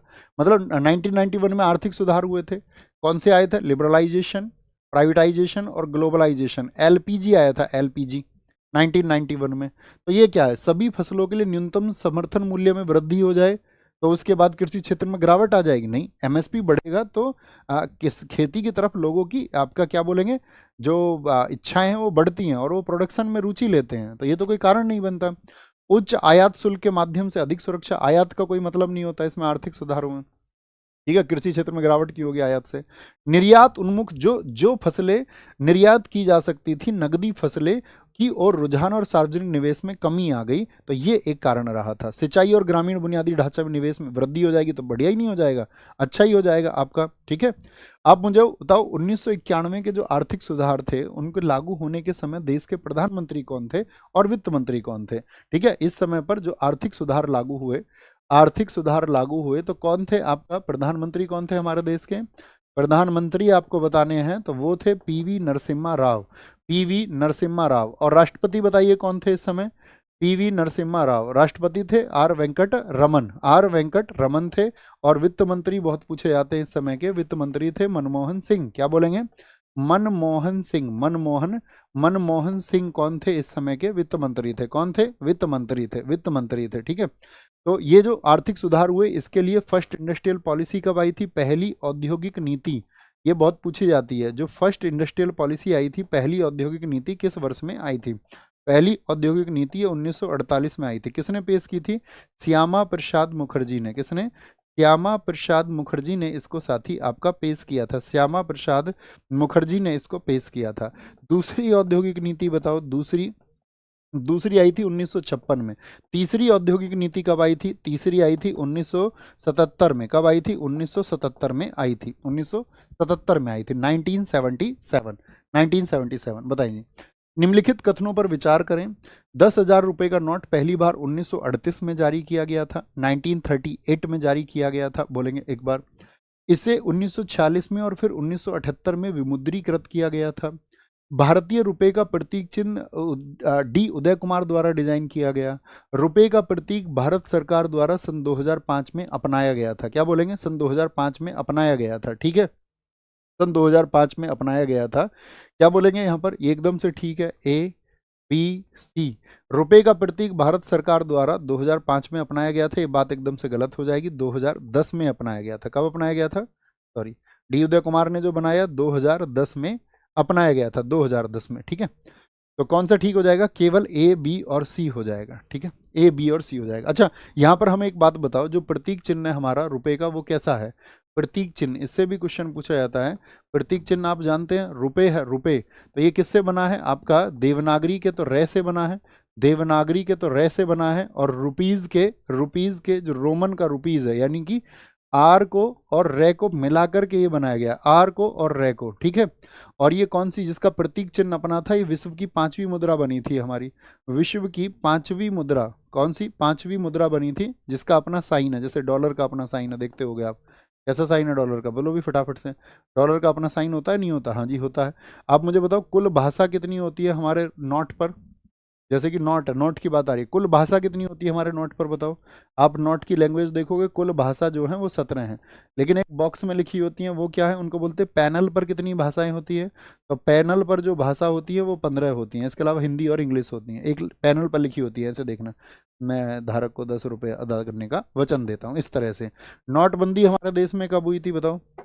नोटबंदी की तिथि क्या है? तो नोटबंदी है 8 नवंबर सन 2016 को हमारे देश में नोटबंदी हुई थी। क्या बोलोगे? 8 नवंबर सन 2016 को क्या हुई थी? नोटबंदी हुई थी, नोटबंदी। नेक्स्ट, ये देख लेना, ये नोट है, किस नोट पर आपका उसका साइज क्या है, उसका कलर क्या है? 10 रुपए के नोट पर कोणार्क मंदिर है, 20 रुपए पर एलोरा की गुफाएं, 50 रुपए पर हम्पी का सिन बना हुआ है, 100 रुपए पर रानी की वाव बनी हुई है, 200 रुपए पर सांची का स्तूप बना हुआ है, 500 रुपए पर लाल किला बना हुआ है। ठीक है, 2000 रुपए का बंद हो चुका है नोट। योजनाओं की बात करते हैं। प्रधानमंत्री रोजगार सृजन कार्यक्रम, यानी कि प्रधानमंत्री एम्प्लॉयमेंट जनरेशन प्रोग्राम, ये कब शुरू हुआ था? कब शुरू हुआ था? कब शुरू हुआ था बताएंगे? तो 2012 में शुरू हुआ, 2008 में, 2006, 2009 में शुरू हुआ था। भैया 2008 में ये शुरू हुआ था। रोजगार के लिए बहुत सारी योजनाएं देश में चली हैं, जैसे कि पीएम रोजगार योजना कब चली थी बताओ? पीएम एम्प्लॉयमेंट स्कीम, पीएम रोजगार योजना कब चली थी? आपका 1993 में। क्या बोलोगे? 1993 में। ठीक है, दूसरी बात बोलेंगे, स्वर्ण जयंती शहरी रोजगार योजना, स्वर्ण स्वर्ण जयंती स्वर्ण जयंती शहरी शहरी रोजगार योजना, शहरी रोजगार योजना, स्वर्ण जयंती शहरी रोजगार योजना, ये कब चली थी? आपका 1997 में, 1997 में। ऐसे ही आपसे पूछे स्वर्ण जयंती ग्राम स्वरोजगार योजना जो चली थी, ग्राम स्वरोजगार योजना कब चली थी आपका? तो वो चली थी 1999 में। आप मुझे बताओ, मनरेगा कार्यक्रम कब चला था? वो भी रोजगार के लिए एक कार्यक्रम है, बोलेंगे भी फटाफट से। आपसे पूछे मनरेगा कार्यक्रम इस देश में कब चला था? तो मनरेगा चला था आपका 2005 में। क्या बोलोगे? 2005 में चला था। ठीक है, नरेगा नाम से चला था, बाद में मनरेगा नाम कर दिया गया था। आप मुझे बताओ, एक राष्ट्र एक बंदरगाह योजना कब चली? एक राष्ट्र एक बंदरगाह योजना, एक एक पे ज़्यादा जोर है अब देश में। एक राष्ट्र एक बंदरगाह योजना, तो ये चली 25 फरवरी सन 2025 को, और पूछी जाएगी आपके एग्जाम में, याद रख लेना। 25 फरवरी 2025 को। धरती बाबा जन भागीदारी योजना कब चली? धरती बाबा जन भागीदारी योजना, क्या बोलोगे? जन भागीदारी योजना, ये भी 2025 की है। क्या बोलोगे? जन भागीदारी योजना 15 जून 2025। क्या बोलोगे? 15 जून 2025 को ये शुरू हुई थी। एक मुझे बताओ आप, अभी चलिए, इनकी आपको डेट लिखनी है। ठीक है, पीएम सूर्य घर चलिए अभी, पीएम सूर्य घर, इसकी डेट लिखो। पीएम सूर्य घर मुफ्त मुफ्त बिजली योजना जो थी, मुफ्त बिजली योजना, इसकी डेट आपको लिखनी है, मुफ्त बिजली योजना की। एक आपको डेट लिखनी है पीएम सूर्योदय योजना की, किसकी? पीएम सूर्योदय योजना की डेट लिखनी है।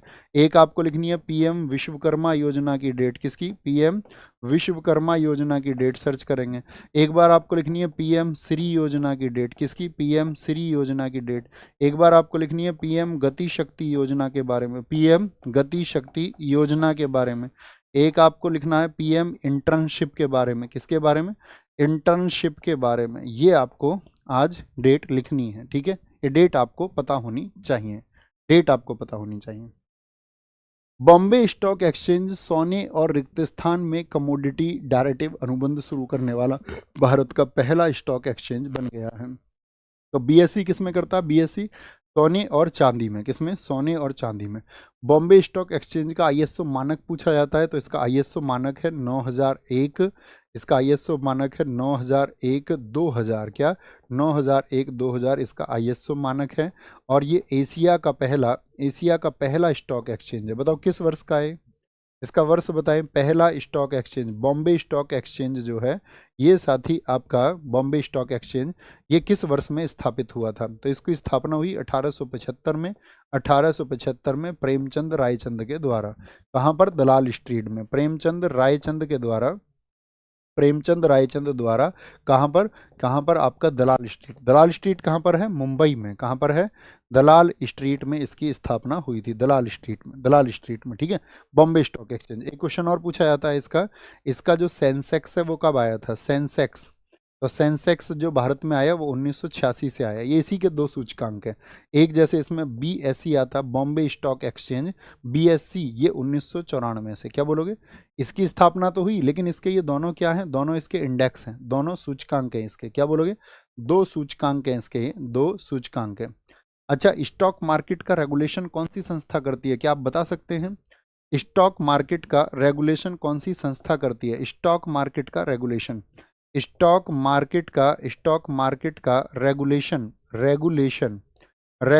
कौन सी संस्था करती है? संस्था, तो क्या बोलेंगे? वो करती है SEBI, securities and exchange board of India. SEBI करती है, सेबी, ठीक है। तो सेबी इसके लिए अथॉरिटी है। अगर मैं एनएससी की बात करूं, एनएससी की बात मैं आपसे करता हूं।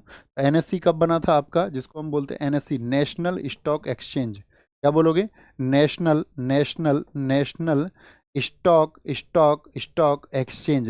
स्टॉक एक्सचेंज की अगर हम बात करते हैं, एनएससी की अगर हम बात करते हैं, वो 1992 में स्थापित हुआ था, जिसका हेडक्वार्टर है कहाँ पर? आपका मुंबई में। कहाँ पर है?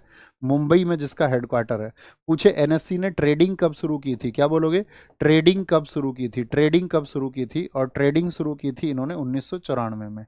कौन सी समिति का संबंध है एनएससी से? समिति कौन सी जुड़ी रही? फेरवानी समिति। कौन सी समिति भैया? फेरवानी समिति की सिफारिश पर इसको शुरू किया गया था, ठीक है, याद रख लेना। और जब स्टॉक मार्केट की बात करते हैं तो बुल्स क्या होता है? जो तेजड़िया, जब मार्केट ऊपर बढ़ता है, और नीचे जब मार्केट आता है तो उसको क्या बोलते हैं? बोलो। मंदड़िया। जब मार्केट नीचे आता है तो क्या होता है? बोलेंगे भी फटाफट से, सारे लोगों का आंसर आए। किसी वस्तु के संवेग परिवर्तन की दर बल की दिशा में आरोपित असंतुलित बल के समानुपाती होती है। The rate of change of momentum of an object is proportional to the unbalanced force applied in the direction of force. What is law called? इसको बोलते हैं न्यूटन की गति का दूसरा नियम। क्या बोलते हैं? गति का दूसरा नियम, जिसको हम साथी आपका संवेग का नियम भी कहते हैं। क्या बोलते हैं? संवेग का नियम भी कहते हैं। पहले को क्या कहते हैं? गति का जो पहला नियम होता है, इसको बोलते हैं हम लोग आपका जड़त्व का नियम।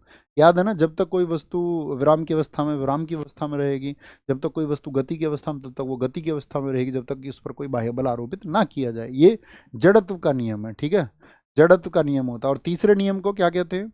जो तीसरा होता है वो होता है एक्शन रिएक्शन, क्रिया प्रतिक्रिया का नियम। किसका होता है? क्रिया प्रतिक्रिया का नियम होता है। क्या होता है? क्रिया प्रतिक्रिया का नियम, ठीक है। तो ये नियम कब आए थे आपका? 1687 में। 1687 में ये नियम आए थे। 1687 में पूछा जाता है, 1687 में ये नियम आए थे। गति के समीकरण पता है सबको? आज गति के नियम भी पढ़ना और समीकरण। v equals to u plus at होता है ना, v equals to u plus at होता है। वी स्क्वायर बराबर यू स्क्वायर प्लस 2s होगा, एक होगा s बराबर u t plus half at square. ये समीकरण आपको पता होने चाहिए। समान द्रव्यमान संख्या वाले न्यूक्लाइड्स क्या कहलाते हैं? समान द्रव्यमान, जिनकी द्रव्यमान का मतलब ऊपर। देखिए यहाँ क्या होता है आपका, जैसे कि कोई एलिमेंट है, ठीक है, यहाँ क्या लिख देते हैं? उसका जेड लिख देते हैं, ठीक है। ये क्या होता है? परमाणु क्रमांक होता है। और ये क्या होता है आपका? परमाणु भार होता है, ठीक है। तो क्या बोलेंगे? समान द्रव्यमान संख्या हो जाए, द्रव्यमान कहाँ पर हो गया? ऊपर। ये बराबर हो जाए, जैसे कि 18 आपका 18 परमाणु क्रमांक किसका होता है? बताओ, पहले तो ये बताओ तुम। 18 आर्गन 40 हो जाए और 20 सी कैल्शियम 40 हो जाए। यानी कि इस तरह से अगर हम बना लें, 18 आर्गन 40 और आपका कैल्शियम का बना ले 20 सी 40, तो ये क्या हो गए? परमाणु भार बराबर हो गए। इसको बोलते बार।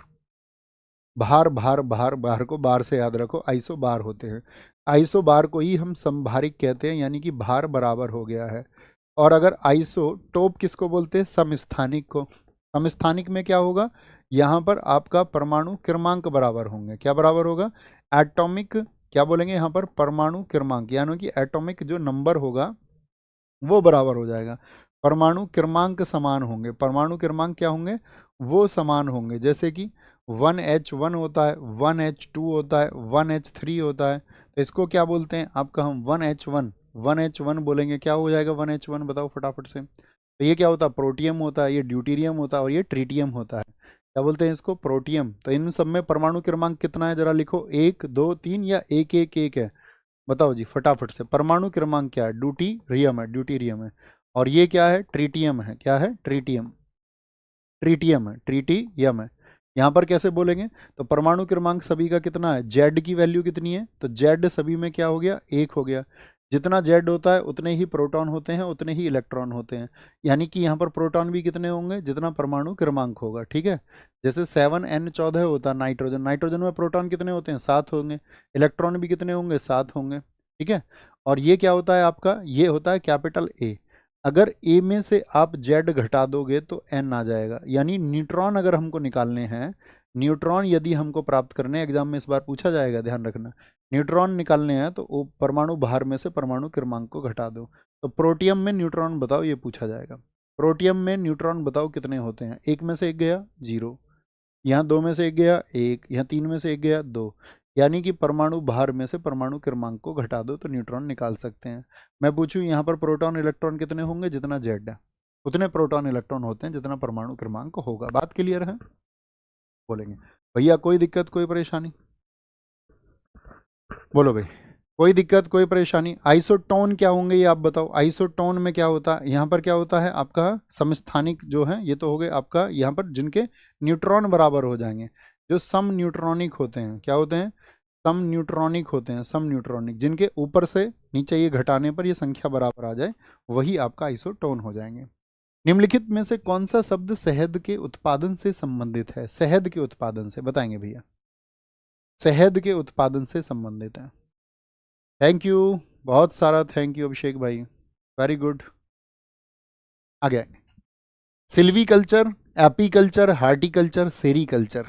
कौन सा शब्द आपका? सेरीकल्चर किससे है? ये रेशम से है, रेशम से, रेशम से। हार्टिकल्चर की बात करें बागवानी से। क्या बोलोगे? बागवानी से संबंध रखता है, बागवानी से। एपीकल्चर, एपीकल्चर किससे संबंध रखेगा? ये शहद से संबंध रखेगा क्या? आप कहोगे हाँ जी भैया। सिल्वीकल्चर की बात करें, जो काष्ठीय पेड़ होते हैं जिनमें लकड़ी पाई जाती है, काष्ठीय पेड़, वो सिल्वीकल्चर में आते हैं।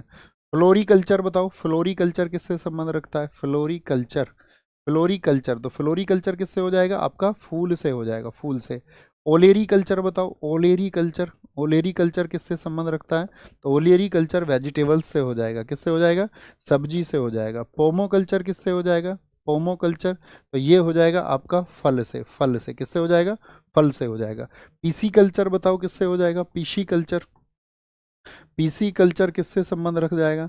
तो ये पीसी कल्चर होता है आपका किससे? आपका फिशिस से, मछली से इसका संबंध हो जाएगा। वर्मी कल्चर बताओ भैया, वर्मी कल्चर किससे हो जाएगा? ये कैचुआ से संबंध हो जाएगा। किससे? कैचुए से इसका संबंध हो जाएगा। मोरी कल्चर बताओ, मोरी कल्चर किससे होता है आपका? सहतूत से हो जाएगा। किससे हो जाएगा? सहतूत से हो जाएगा। एवी कल्चर बताओ, एवी कल्चर किससे हो जाएगा आपका? तो एवी कल्चर हो जाएगा आपका, उसको बोल देंगे एवी कल्चर, एवी कल्चर पक्षी से, पक्षी से। प्रॉन कल्चर बताओ फटाफट से, प्राण कल्चर किससे हो जाएगा आपका? तो वो हो जाएगा आपका झींगा से, जो सी फूड्स होते हैं, सी फूड्स। क्या बोलोगे? सी फूड से इसका हो जाएगा, सी फूड से। मुझे बताओ अर्बोरी कल्चर किससे संबंध रखता है? अर्बोरी कल्चर, अर्बोरी कल्चर होता है जितने भी हमारे शाक होंगे और झाड़ी होंगे, क्या होंगे? शाक और झाड़ी हो जाएंगे, शाक और झाड़ी हो जाएंगे। ये सब कल्चर है। और लॉजी, कल्चर और लॉजी पूछे जाते हैं हर एग्जाम में, लगभग साथ ही पूछे जाते हैं। अरे टारगेट्स पढ़ते हो ना, साइंटिफिक नेम आज पढ़ने हैं आपको। ये रिक्वेस्ट है मेरी साथियों आपसे कि आप इन टारगेट्स को पढ़ते रहेंगे। ओके चलिए, बहुत बढ़िया बहुत बढ़िया। चलो, बहुत शानदार। सारे लोग बोलेंगे। भारत में फाइकस रिलीजियोसा किस वृक्ष को कहा जाता है? तो किसको कहा जाता है? पीपल को कहा जाता है, पीपल को। जैसे नीम की बात करें, नीम बहुत पूछा जाता है, एजा डी रेक्टा बोलते हैं इसको, एजा डी एजाडी रेक्टा, एजाडी रेक्टा इंडिका इसको कहा जाता है। किसको? नीम को। ताल का पता नहीं, बबूल का पता नहीं। एक हमको पता है तुलसी, तुलसी का बताओ, तुलसी बहुत पूछा जाता है। तुलसी का क्या होता है आपका? इसको बोलते हैं आसीसम ट्यूइन फ्लोरम। क्या बोलोगे? आसीसम, आसीसम टेयुई, टेयुई फ्लोरम, टेयुई फ्लोरम इसको कहा जाता है। इसको आपका तुलसी को कहा जाता है, तुलसी को। और आपका एक नारियल का बताओ, नारियल का क्या होगा? नारियल का आपको देखना है, मैं आपको टास्क दे रहा हूँ, ठीक है। कमल का देखना, कमल का। इमली का देखना, इमली का साइंटिफिक नेम क्या होगा? मक्का का देखना, मक्का, मक्का का देखना आपका। और चावल का। ये 8-7 क्वेश्चन हमने आपको दिए हैं जो पूछे जा सकते हैं। तो साइंटिफिक नेम ये आपको एक बार नज़र मार लेनी है इन पर। ओके, ख्याल रखिए अपना। बहुत बढ़िया सर। पक्षी विज्ञान, ऑर्निथोलॉजी, वो पक्षियों का अध्ययन है दोस्त। देखिए, ये हम क्या कह रहे हैं आपसे? कल्चर, पक्षियों की, पक्षियों के लिए एवी कल्चर होगा, ऑर्निथो कल्चर है, ऑर्निथो कल्चर, ठीक है। ऑर्निथो, सॉरी ऑर्निथो कल्चर बोल रहा हूँ। ऑर्निथोलॉजी, उसमें ऑर्निथोलॉजी में क्या होता है? पक्षियों का अध्ययन होता है। यहाँ अध्ययन की बात हम नहीं कर रहे हैं, यहाँ हम उत्पादन की बात कर रहे हैं। किसकी बात कर रहे हैं? उत्पादन की। अध्ययन और उत्पादन का अंतर आपको समझना पड़ेगा। सरसों का वैज्ञानिक नाम क्या है ये आपको बताना है, ठीक है। ये आपके लिए होमवर्क है, बहुत अच्छे से पढ़िए। टाटा बाय बाय, अब चले जाओ। बाकी किसी की कोई बात है तो लिख दो। जिनके पास इतना ही समय है वो जा सकते हैं, बाकी आपका कोई प्रश्न है तो आप कर सकते हैं, बताइए फटाफट से। चलिए, बहुत बढ़िया, बहुत थैंक यू। चलिए,